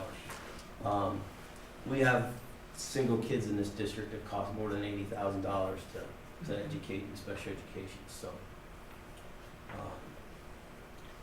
So that's it. That's basically what we would get out of that state number. Property tax relief estimate. Again, this stuff doesn't come out to us until May, so this is what we have this year in place. We got about $3 million. We have 11,000 approved homesteads. We have some farmsteads. The assessment exclusion is about 1,800, so The actual reduction in dollars to each person's tax bill is about $253. I don't see that changing much. Our farmstead number goes up a couple here or there. The money goes up a little bit, but it usually ends up around that, close to that. Federal revenue, this is our smallest revenue category. We have the Title I, Title II, 3, and 4, medical assistant reimbursement or access. We're budgeting about 1.1 million. And the big one here is ESSER funding going away. So you can see that's going from 2.5 million, and we're allowed to spend ESSER through the end of September of next year. So our plan is to carry some of that money into next fiscal year to fund the summer program one more year. The summer enrichment program one more year. So that's why I have 250,000 there for that. That's my best estimate of where that's going to end up.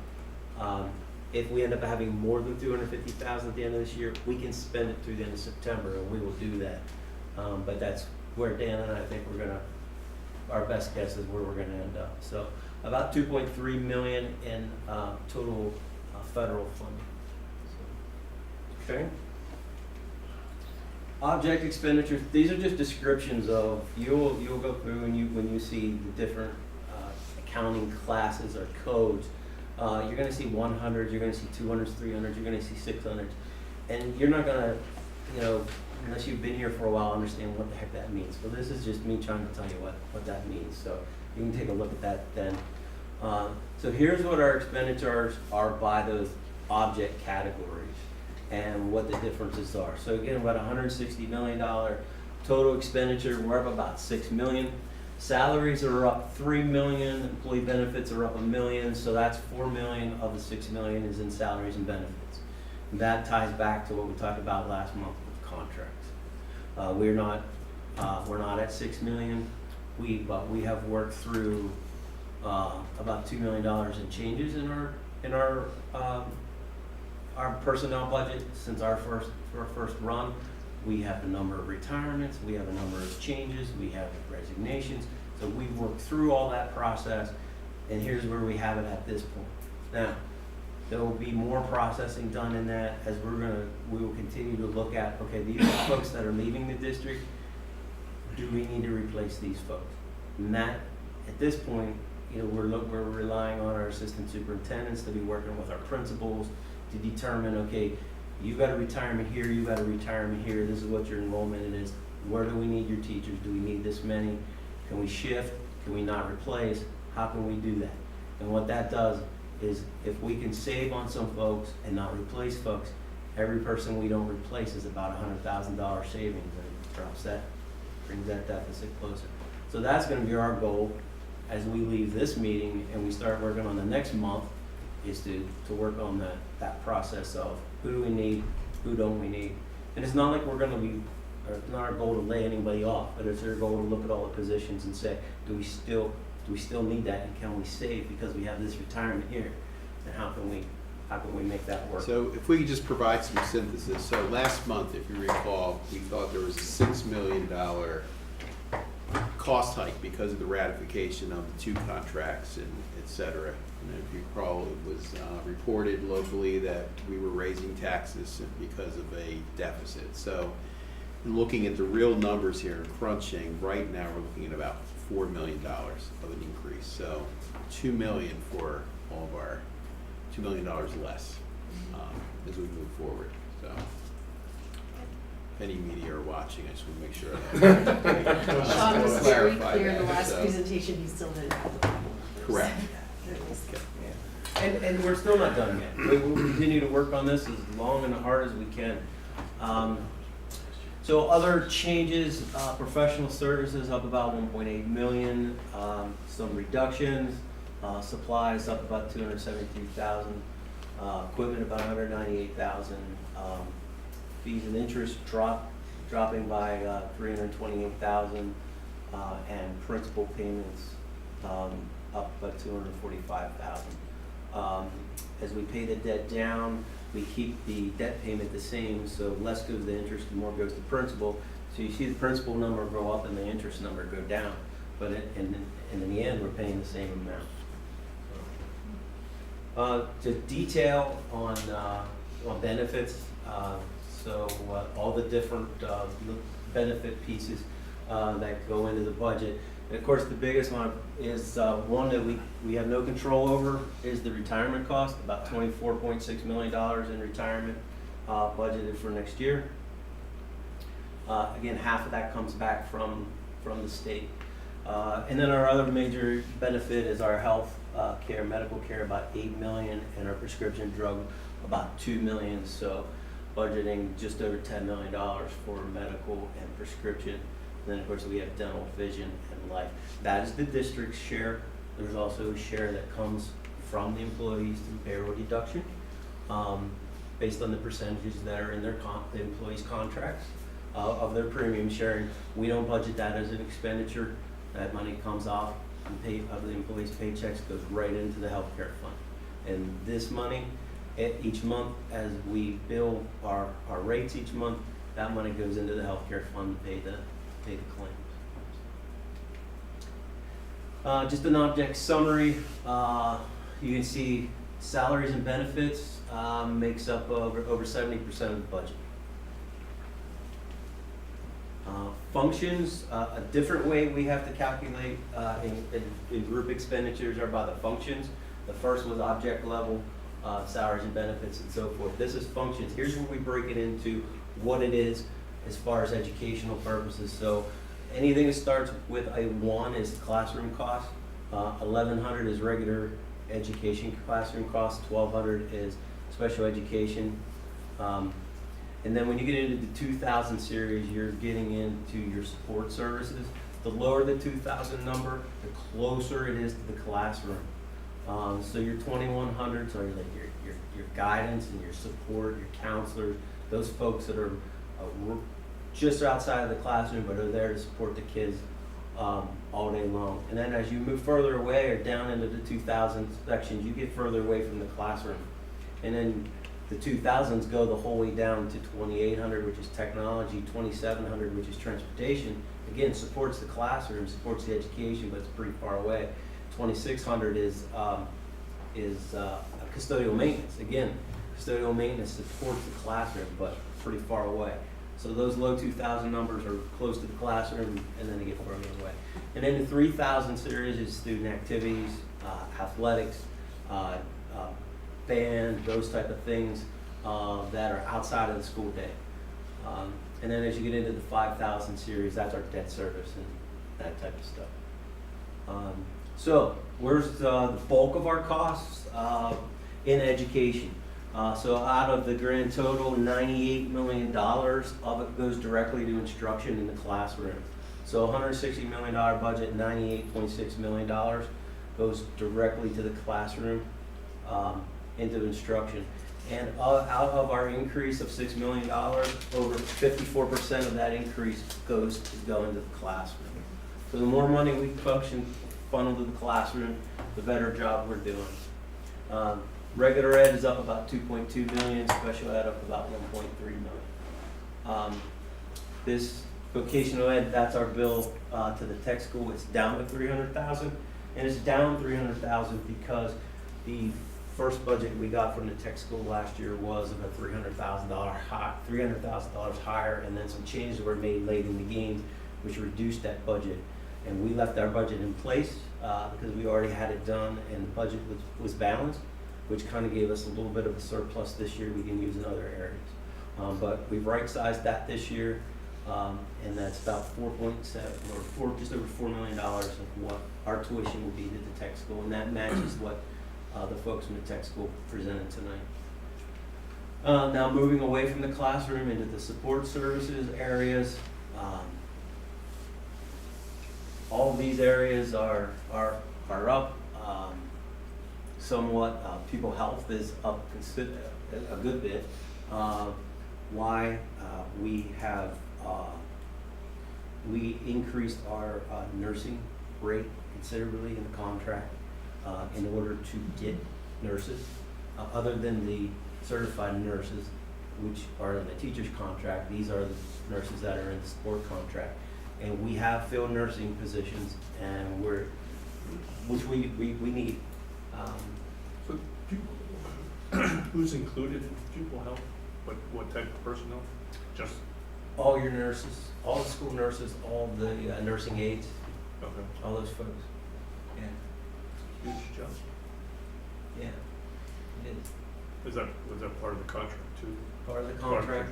Yeah. And Yeah, more folks. We're filling the positions it's not that that we're adding positions, we're actually filling the positions that we didn't have.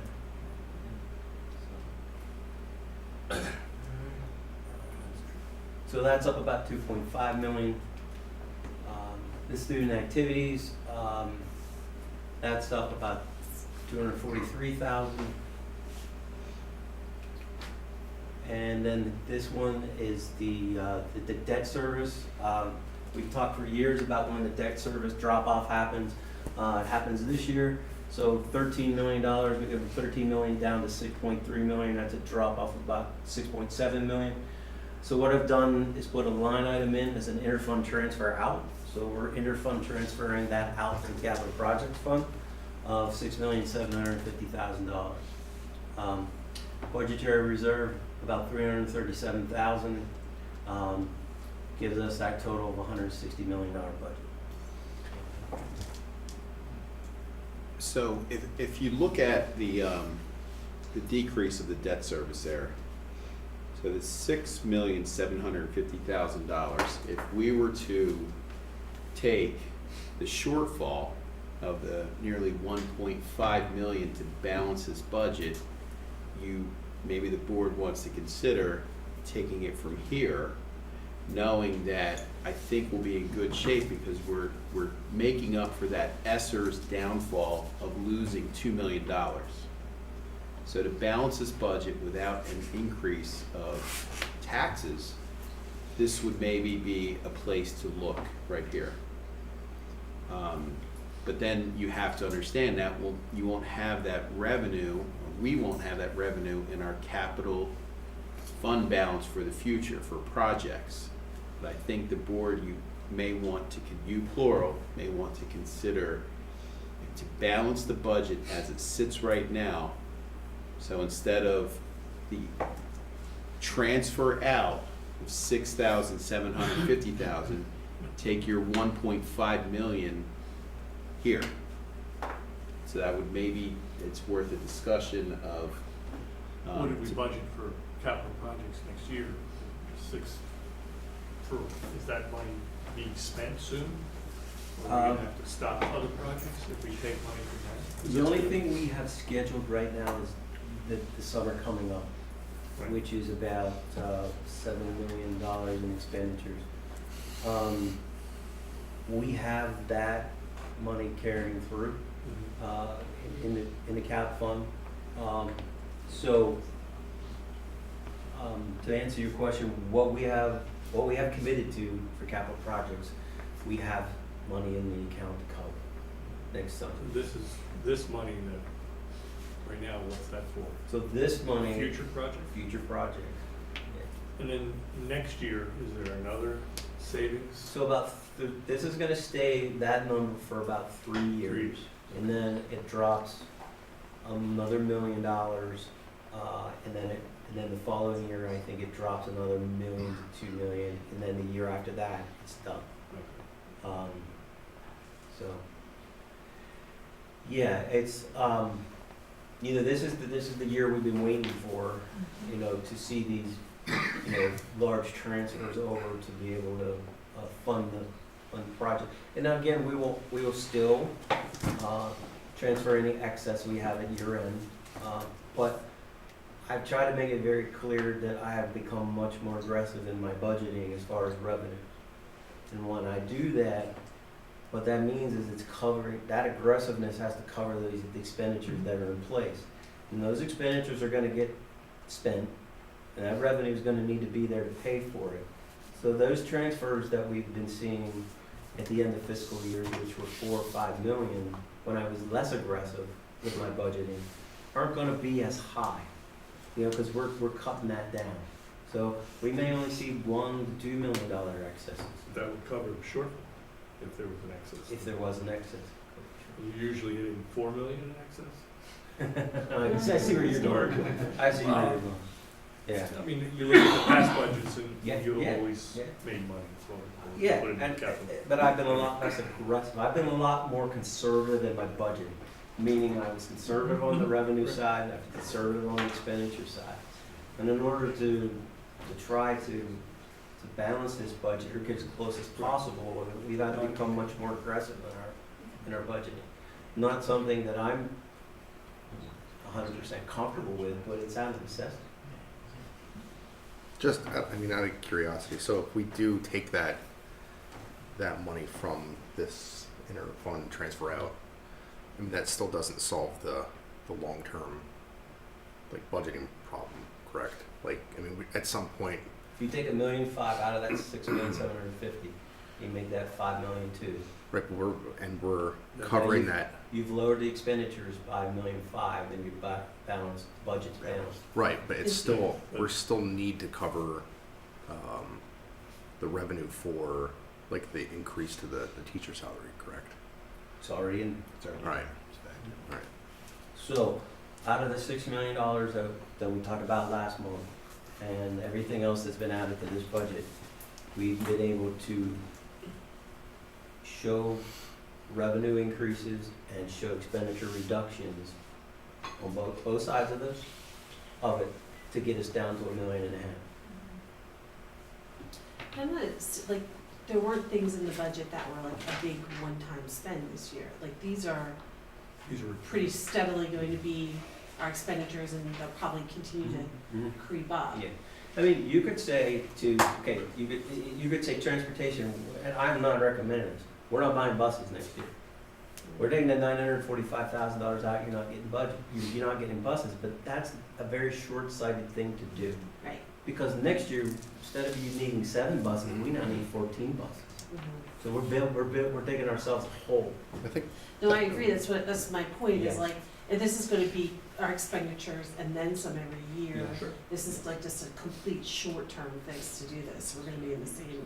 well, I think next that year. is more my, like, the more the point that I was, like, thinking of is, like, I know that, certain cities that I've lived in have gone, they've balanced the budget on the premise of not raising taxes, and then 12 years later, they needed to significantly raise taxes because they weren't accounting for those increases.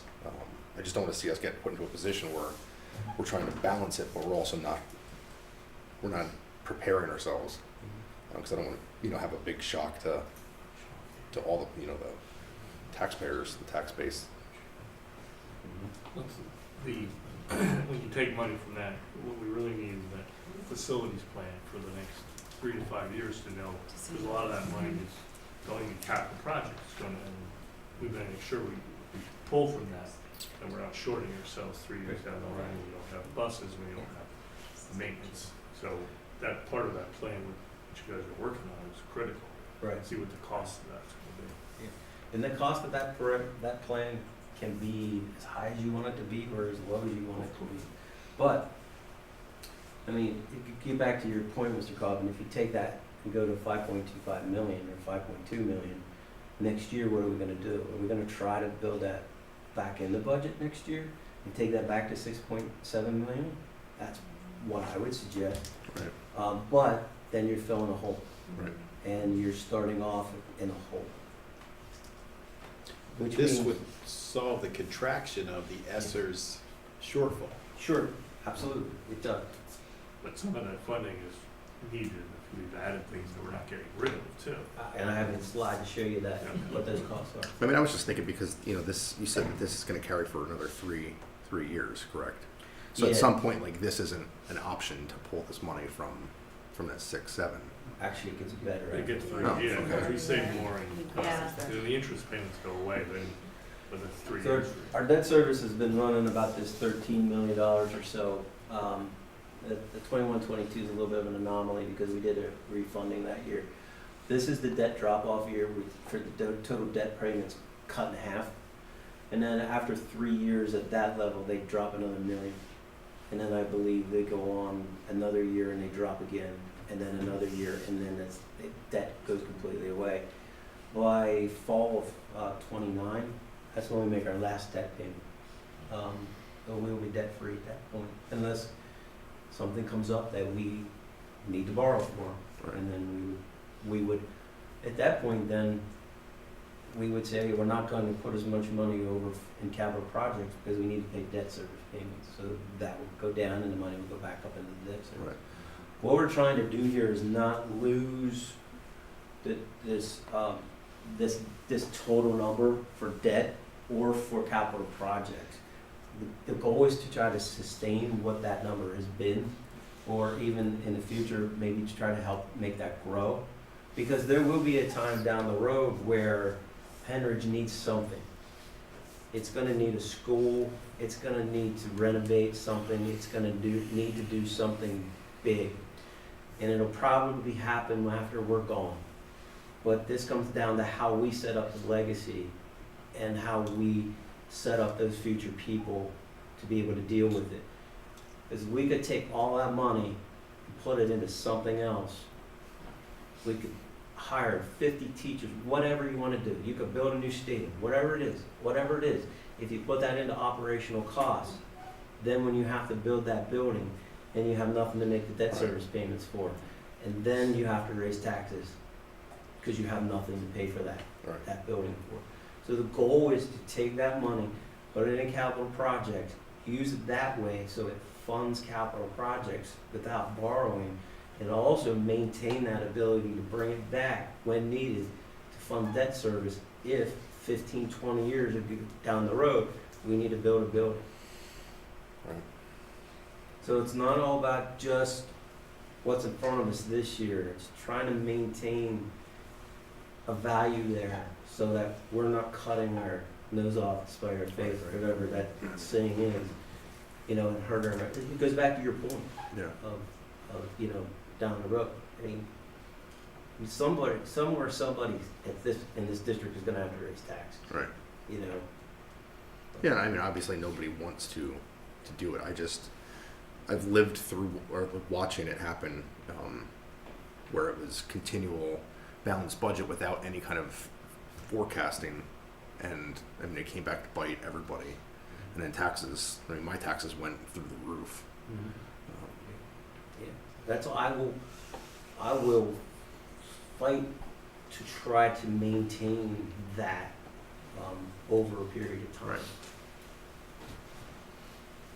I agree with Chris. I think the revenue increase that we're getting from taxes is never going to be close to the rate of what we think expenditures are going to be increasing by. Like, I just don't want to keep separating the two where it becomes Now, a big step. up until this year, we have realistically balanced budgets without tax increases, because we've had realistic increases in salaries and benefits. We've had steady growth in assessed value, which means new properties are coming online. We've had growth in EIT revenue. We have growth in our interest earnings revenue. Our local revenues have maintained us at a level to pay for the ongoing expenses. And we're not running budget deficits. We're not building big holes here.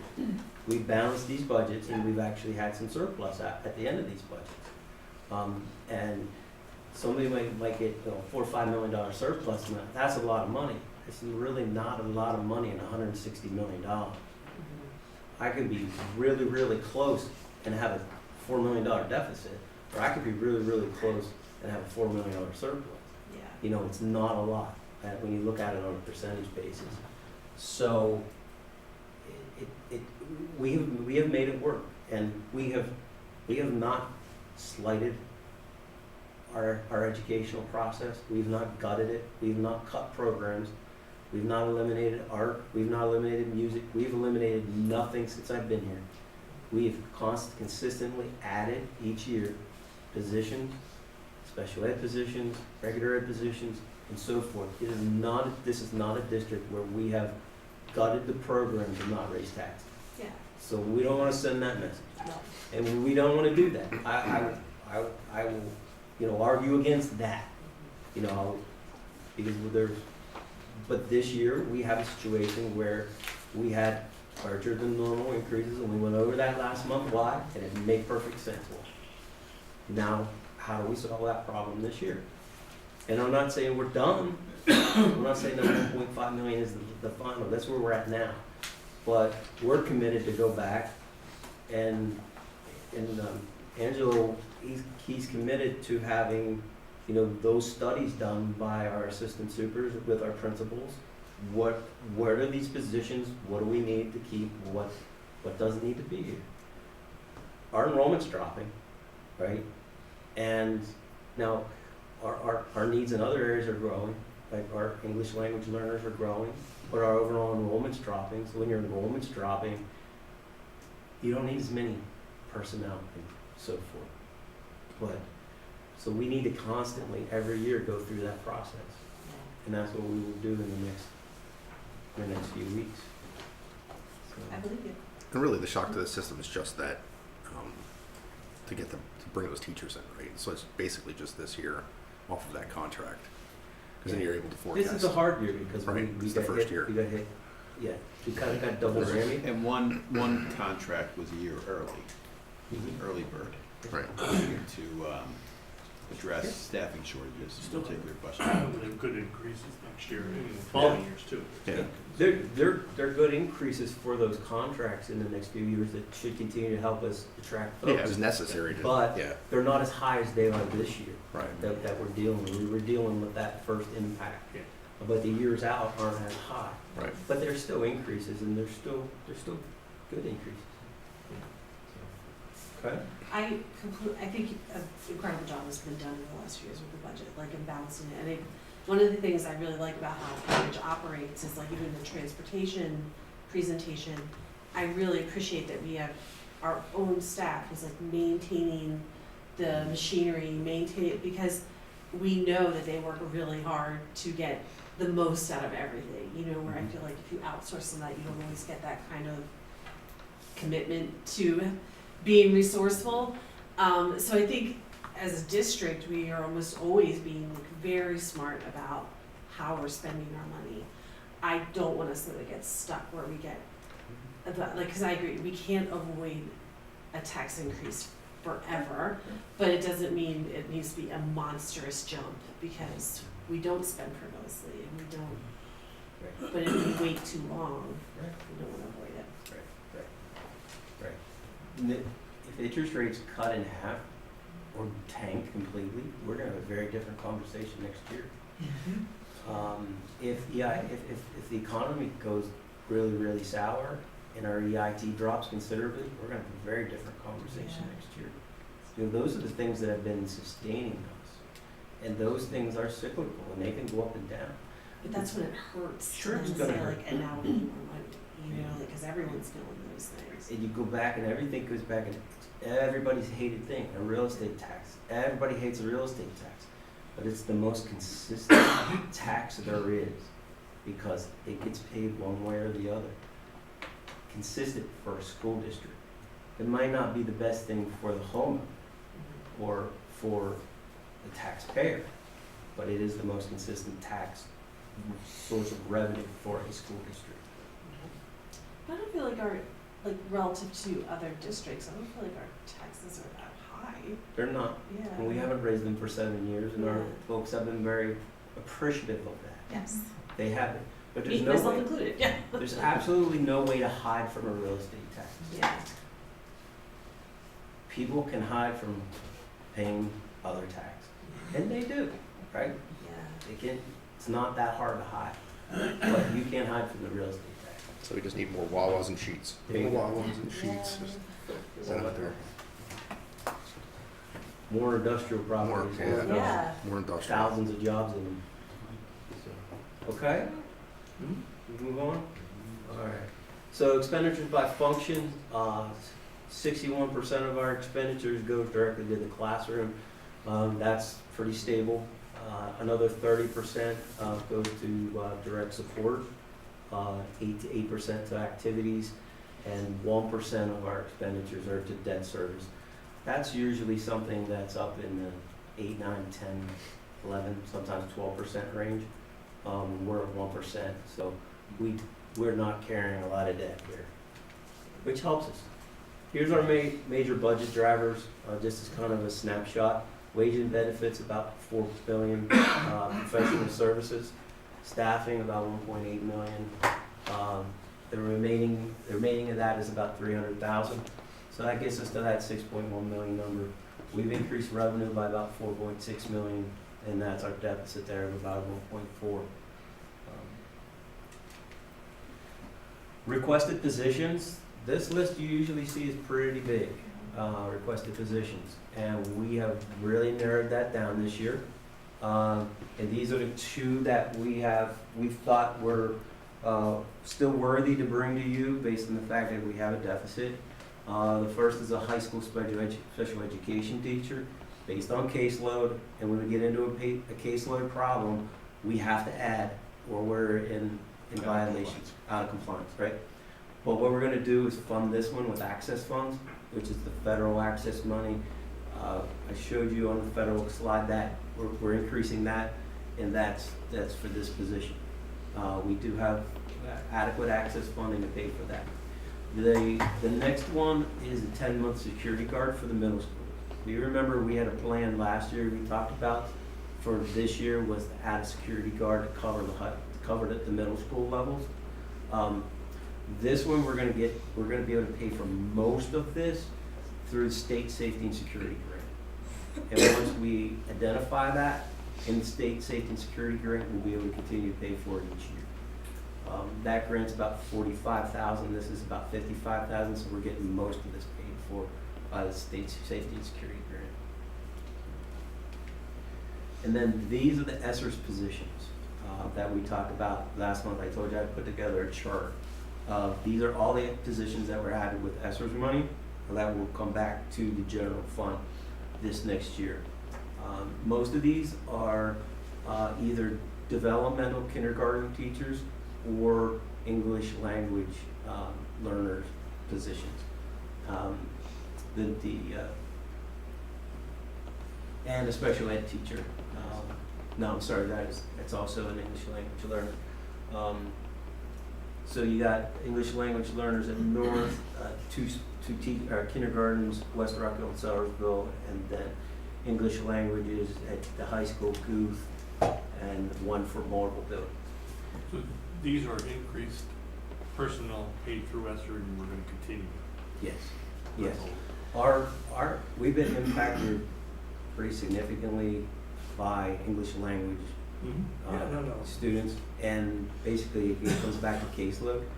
How many kids can those folks take? And we've just really we've had to add these folks. We've had to add these teachers. But not like the assistants, it's teaching.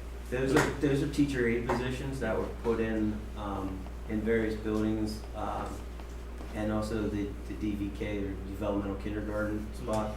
So these were places where Mrs. Summers determined we needed extra help in the classroom, and so these were picked up under ESSERS too because they qualified. Oh, but now they're going to be. Now we have to put them under. Now I want to fund them through the general. And that's in the budget. They're all in the budget. They're all in the budget. Every one of these positions is in the budget. But these are all positions we would have put in place. These were all actual needs. They all would have been put in place whether we had ESSERS money or not. So we can blame it on ESSERS going away, but we would have put them in place anyways, because you can't not put an ELD teacher where you need an English language learner or a teacher. So this is just a summary of all the school department budgets. And then in January, each department submits their budget. And then I talked about the budget meetings that Angelo and I and Dan had with each department head. And we went through their budgets, and these are just a summary of the different budgets. And you can see which ones some went up, some went down. Kelly presented the maintenance budget. It's about $245,000 increase. We know why. and then these are the rest of them. Pupil services budget, about $656,000 increase. Professional services for special education needs is the increased driver there. Transportation just put that budget together. This budget, the business office budget, $417,000. That's not all my money. What that is I budget the line item for substitute teachers and anything substitute. I budget the line item, and then we cost it out to where it was costed at, or where it was spent. So we will expend it to each building where the subs are at. But I budget for the total in my budget because I want to make sure that we have enough. And that's what's driving my budget, is the cost of subs, because two things have happened. As you all know, we had to raise the rate of subs in order to get subs considerably over the last few years. And we're starting to get more subs. So that's driving the cost up. So this is a reaction to what we actually need based on what, and our coverage is better, which is good.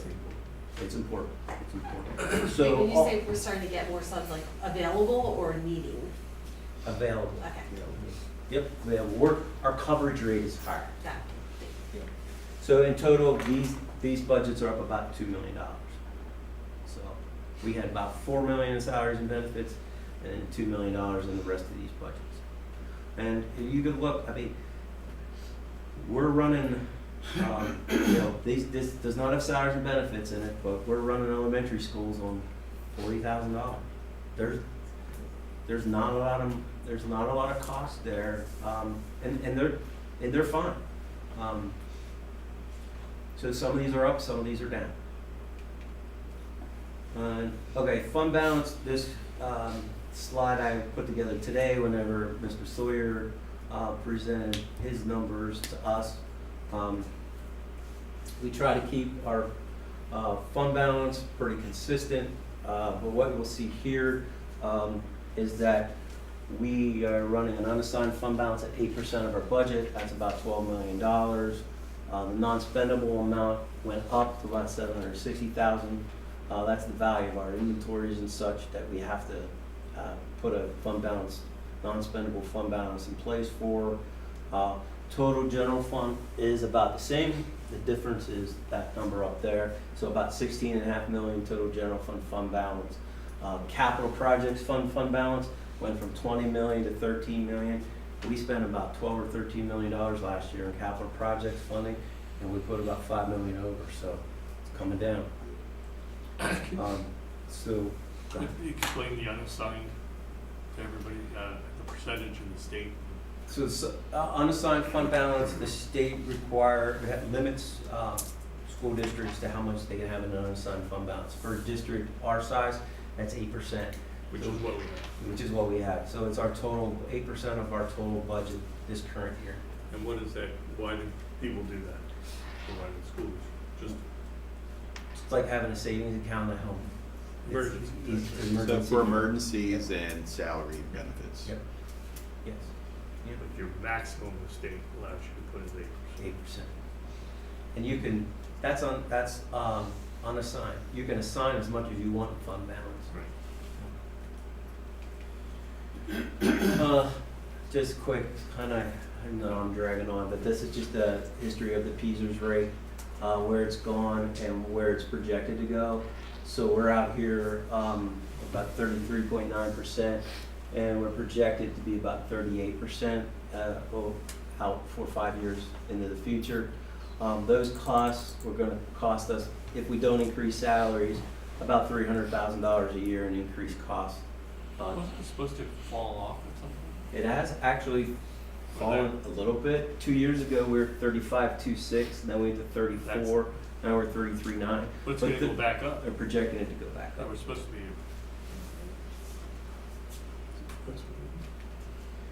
And just a little graph there, because I'm nerdy. Retirement rate versus the change in the retirement rate. Pretty cool. And then outstanding considerations. So our property and general liability insurance, you heard Jess and Kelly both talk about the impact on their budgets. We have estimates, we'll get another estimate in a month or so, and then we'll have final numbers in June. School bus funding increased, we went from about $850 to $945. We're still carrying a budgetary reserve for unforeseen expenses, about $337,000. So our wiggle room on a $160 million budget is $337,000. So other things, world events, what is that impact on electricity, natural gas, gasoline, diesel, and heating oil? You know, what's gonna happen? We budget as best we can with the information we have when we do the budget. Requested new positions and staffing changes, we talked about that a lot tonight. We've got work to do there. The tech school budget, we saw that tonight. We have those numbers in. Debt service drop off, $6.7 million. We spent time talking about that tonight. What's happening outstanding on the revenue side, the governor's budget, big question mark. The ESSER 3 funding going away. And then anything else that could happen at the state level in the next 6 months through legislation that will impact us. Things that could happen that there aren't even out there on the radar yet, so. That's where we're at. I'm sorry I dragged on. No. I have a question. Yeah. I just did more educational for me about Yeah. how the taxes and things work. So if there was an increase at any time, does that bill get sent, like, when does that money show up in our budget? Does a middle bill go out, like when I built an addition to my house, they sent me a bill when it was done saying. You got an interim tax bill. Yeah, like would they go out as an interim tax bill, or would it be No. the next year that we'd see? Each year as we go through this process, in May and June, you pass the budget. Mhm. And then in June, when you pass the budget, you set the tax rate. So if the tax rate, whatever you set the tax rate at, you set it at. We then tell the assessment office at the county level what you've passed the tax rate at. They then develop the tax duplicate, which is just the tax bills for everyone in our district at the assessed value of the property times the tax rate we set. Those bills are due out by July 1st, so there's a very quick turnaround. That's why we try to pass the budget as early in June as we can, because we have to tell the assessment office does their thing, the bills get developed, they go to the printer, they're printed, they're mailed out, and they're supposed to be at the taxpayer's house by July 1st. So whatever you set the tax rate at in June, immediately is what the tax rate is in July. So we'd see it in that Yeah, budget. you'll see it in that budget year. What interim bills are is exactly what you're talking about. A new house comes on in December, January, whatever. Assessment office picks that up and then sends out an interim bill for the rest of that tax year that it's taxable. Mhm. And those interim bills come out, I think, every 2 months during the fiscal year. And our office and tax collector sends those interim bills out. And then that property then, or that change, goes into place for the next July 1st. So it's a continual cycle of picking new properties up, additions, or it could go the other way. You could tear something down, or, you know, if you tear your garage down or something like that, you want to tell the assessment office, come back out and reassess me because I don't have as much property, or I don't have as many buildings now. Your tax bill should go down. And then the refunds come to us, and we have to refund. I don't like refunds. Thank you. Yep. Sure. Anything else? Thank you. You're That welcome. was a very thorough and it was a very well organized, clear picture. It's a testament to how well the district's been run over the last 7 years. Thank you. Thank you. Thank you. 41 slides. Yeah. Oh, really? Maybe the record. Won't All be right. too bad next month. Moving along, we are now on to the request for proposal for legal services. And we've been discussing this on and off for a long time now. And I'd like to propose that we move forward and put together a review on at least a team or some people, put an RFP together, make sure we get everything included. Take your time with it and put it out sometime in May or June. Eckerd Siemens is welcome to participate. One of the things I learned that I think is interesting is that we do pay one of the highest rates per hour in litigation services. So I think that's worth just looking around, and a lot of other districts do it every year, some do it every 6 years. We've had the same solicitor for a while. So I'd like to open it up for discussion and any other things we want to talk about. Well, we've had plenty of discussion about it. We could beat it to death if we wanted to. I still think we're making a mistake in moving in. We're doing an RFP for that. But if it's the will of the group, then we'll go forward and look at sometime in April, end of May or June. Anybody interested in helping? I certainly will lead it. I'm No. interested in helping too. Yeah. Thank you. Yeah, so what are you thinking in terms of a team run? Like, Just a few people, and Sean, and people who would have some experience in that in school. It's not just a board thing. I want to use the IU and any expertise. I know they sent us a template. I don't know if they did. But just want to make sure we cover everything in the RFP that is important. Maybe we input on the differences in the IU versus what we would. so the team would talk about things like term of the contract. Are we is this a new process? Like, are we including special education in the RFP? I don't know at this point. Right, so the team would decide that ultimately. So flesh out the RFP details and then work out the process for the selection process. Like obviously, like, they wouldn't be the people picking. They would just be like, this is how we're doing it. This is just Yeah. your quotes. Yeah. I want to see what's out there. Anytime we have a service, I think we should shop it. Anytime, and we do that over here on any other contractor or anything, so take a look at it. Yeah, because I think everyone should have a chance to speak to whoever we end up deciding to talk to. Yeah. It's an unknown, but it's worth it. Yeah, I mean, I think as a public entity, I think that, I mean, it does a disservice to the community just to not at least put it out there. I mean, if we've had the same service for 6 years, we're running no contract. Going through and doing my research across the 13 districts in the county, finding that we're sitting the highest for litigation services, non-litigation services, and the associate costs. Their paralegal, I got the information from Sean that the paralegal cost is about the median, but we're sitting the highest in the county with no contract. I mean, That's fine. I think as a public entity, we should do I'm a not RFP. satisfied with the service. I think it does a good job for us, but I think it's also okay to look to. So again, would the committee be considering RFPs for other contracts? At this point, I'm just suggesting we use a solicitor. See how that goes. Because we're talking about Site Logic. No, you could take a look at SiteLogic too, if someone wants to add that to it.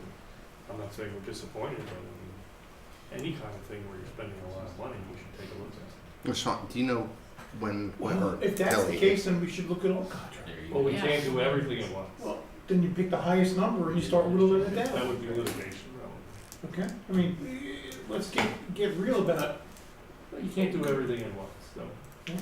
Are we still under contract to, and if the community could just, it's our time. If the Site Logics, are we in a contract with them currently? And when does the contract expire with? Well, I don't want to bring that in. I'm just using. I just in general, like if we're under contract and it's expiring within 6 months, I think we should be issuing RFPs to look for It was just an example. new services. You know what I mean? Like, we have no contract with Eckerd, so it doesn't make sense for us to not do an RFP. But if we're continuing under a contract, when it comes time to be done, we issue an RFP on it. I mean, I don't see why we wouldn't try to strengthen our hand for a contract if a contract's coming due. SiteLogic's a lot like Eckerd Siemens. They're brought on, and it just continues until either the board or SiteLogic determines they want to end that relationship. Right. Yeah, so I mean, some of the community feedback has been why this one, so, I mean, we look at contracts for, you know, $1,000 for chair rentals, so we're doing some, we're doing all, we're doing, you know, Why what, don't we just start with the solicitor? You know, I think we don't look at $1,000 contract very carefully, but if we're spending $1 million, it's worth looking at. Right, we just brush over those, we have to approve them all, but right, obviously we're not putting a lot of time into those, but something we're spending that kind of money on, it's worthwhile. And the legal fees have been steadily increasing every year, and we're paying the highest rates, so I think it's it makes sense to put this on the table, especially with the state of the contract.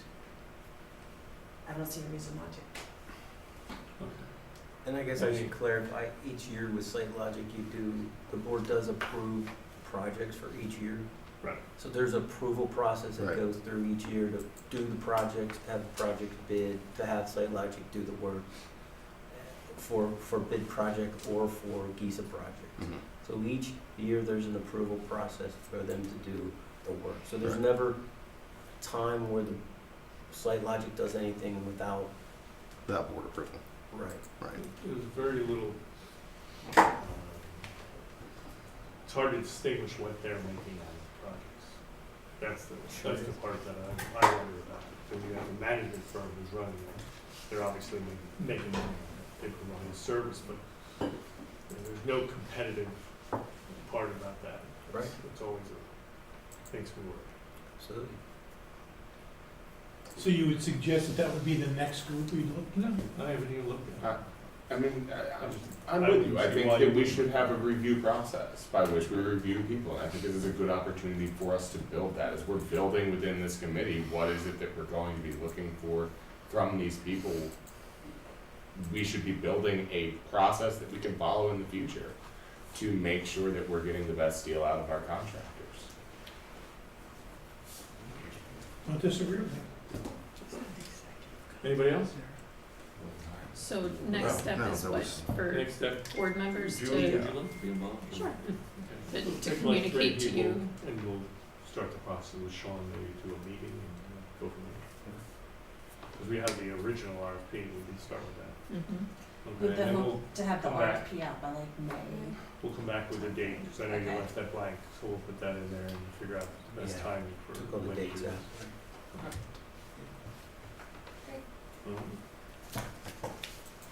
Is there anything else? That is it. We'll turn it over to Bob. I guess it's time for facilities. Do we have anyone that's signed up for, We just do one at the end, Bob. Just the one at the You end? don't have to do it in the middle. okay. Next public Congress. I'd like to sign up for public comment. Do I have to wait to the end of the next committee meeting? Yeah, we're doing one at the very beginning and one at the very end.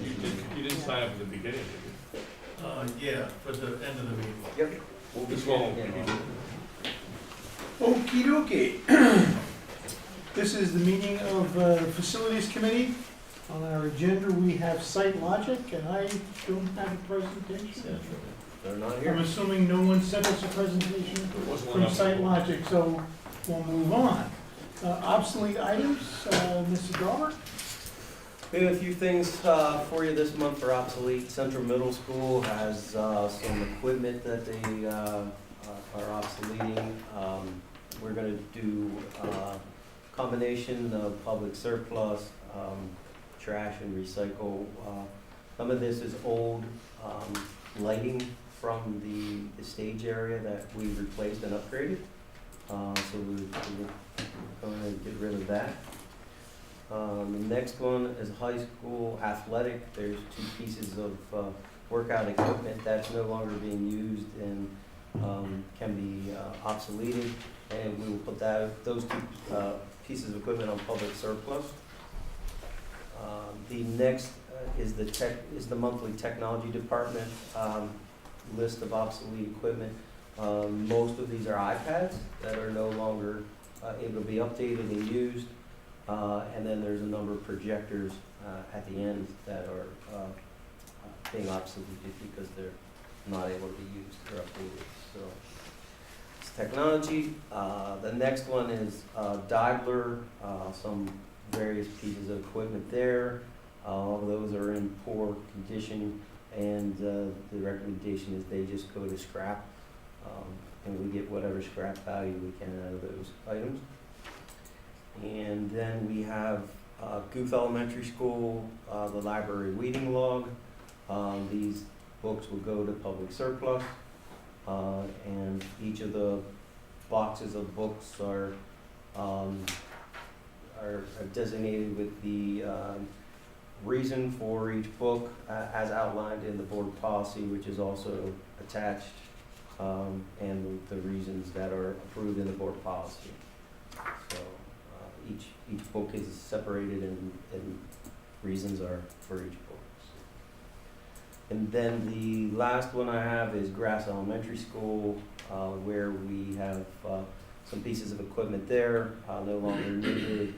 Looks like some music and art type equipment, and those equipment pieces will go to public surplus as well.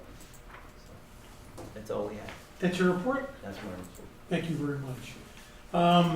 Before we get to talking about our next meeting, I just wanted to bring up a case real quick for you. This is the Penridge Animal Hospital. I actually went and met with the two owners, the two doctors. We sat down, had a great conversation, looked at all the information that Mr. Miller had put together for us. I finally looked at the ladies and said, you're gonna have to look at this project as one that's gonna cost you money and time. It's not something that's gonna happen overnight. We've looked at the issues of trying to lease them ground. There seems to be an enormous amount of pressure or procedures that don't really allow for that to make it acceptable. And we went over all those issues. I didn't give him a copy of Mr. Miller's memo to us because it's proprietary. And I said to her, I said, listen, I said, we really want to do this. I first started out with, we really want to make this happen. We know the township wants to make it happen. But we've got some constraints, and time and money will save it. And I looked at her, I said, I think in looking at our solicitor's comments, probably the best way to proceed on this half an acre of ground is to sell you the property. I said, but you gotta understand, if we agree that that's the way we wanna go, you're going to have to get an appraisal of the property. You're gonna have to get it on behalf of the school district. You're gonna have to pay for it. I said, then we're gonna have to put the project out to bid. I said, just so you're aware of it, we put it out to bid, someone could outbid you for it. And from a realistic standpoint, someone could say, wait a minute, they need parking, I'll bid on it now and be able to get another $50,000 if I try to sell it back to them. Just so we're aware, I wanted to see all the encumbrances involved in the process. I said, listen, I think you need to look at, I want to put a memo together to them just to verify what I said, and then we need to sit down again to find out if they really want to move forward with looking at an appraisal of the property. But I told them that is going to start the process. That's going to make it so we can move forward. But does it still have that impervious? Well, no, they did indicate they had a great conversation with the municipality. And the municipality said, we will look at the parking lot as impervious surface coverage because it's all gonna be gravel. And I looked at them and I said, you need to get a letter from the township that firmly states that. I said, and then you need to go get your appraisal. And as I told them, it's a time and money issue. It's not that we're trying to encumber you or not make this happen. We wanna help you, we wanna see it succeed, but we wanna be logical about it. So I just wanted the board to know that I did reach out to them, and I made sure that they knew that Angela, you and your staff and the board is committed to helping them move forward with their project, even though there might be some encumbrances that hold it back. And our next facilities meeting is April 8th, 2024. Thank you. Meeting adjourned.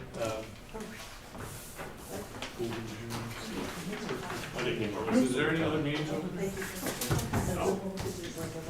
There is just Lee Rush. I have enough to read. Good evening, Lee Rush, Ferguson Borough. First thing I want to say is I think we have one of the most talented business managers in the business. Thank you. That's you, Sean. Thank you. And I have imagined when you dream at night, you don't dream of dancing sugar plums. You dream of dancing spreadsheets. The number of numbers that you have in your head is amazing. And having lived here my entire life and seen other business managers and other superintendents, I think it's fair to say that we're one of the most financially stable districts in the Commonwealth.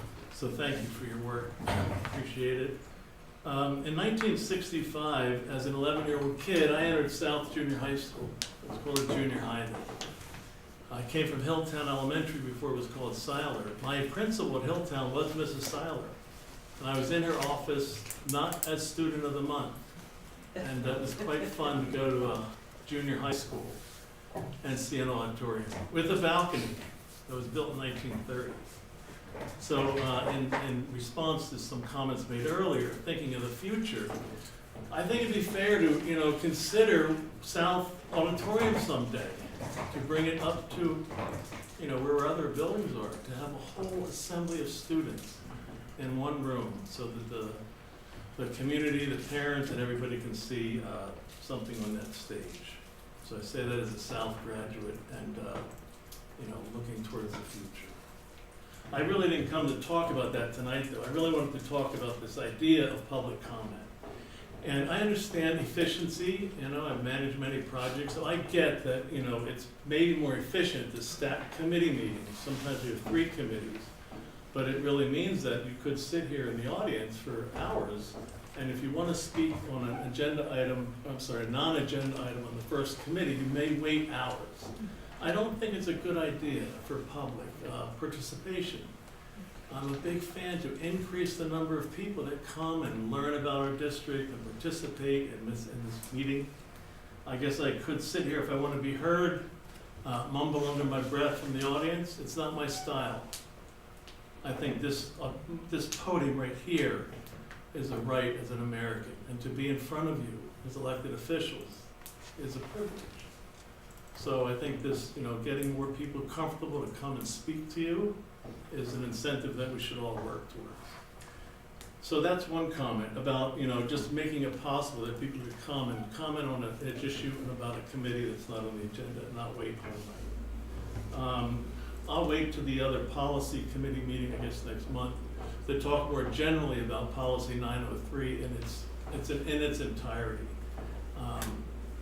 I shared with Lee already some sample policies where it allows people to speak in a bit more free fashion, that they are not told to address to the chair, that they could speak to the board at large. Of course, you don't have to respond at all. We used to have the ability for people to speak if they worked for an agency that didn't live here.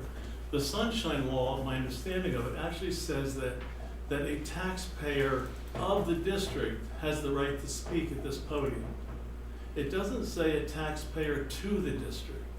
So people who are not owners of residences, owner of property, even though they may be a resident, or even a non-resident, think of all the people on our wall of fame that are all over the world doing amazing things that may one day want to come and talk to this organization.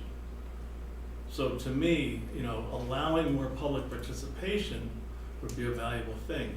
And I think we also have one of the best public relations people with Dave Thomas. I would like to see some kind of a material that I could hold in my hands, mailed to every resident in Penridge. We used to have that years ago. Not everybody has access to the internet. And I'm so happy that we have a cable drop, that we may have a television station on Verizon or Comcast one day where you can broadcast your meetings or show school plays, show replays of football games and whatnot. So with that, thank you very much. Have a good rest of the evening and happy spring. Thank you. All right, we're done. Meeting adjourned.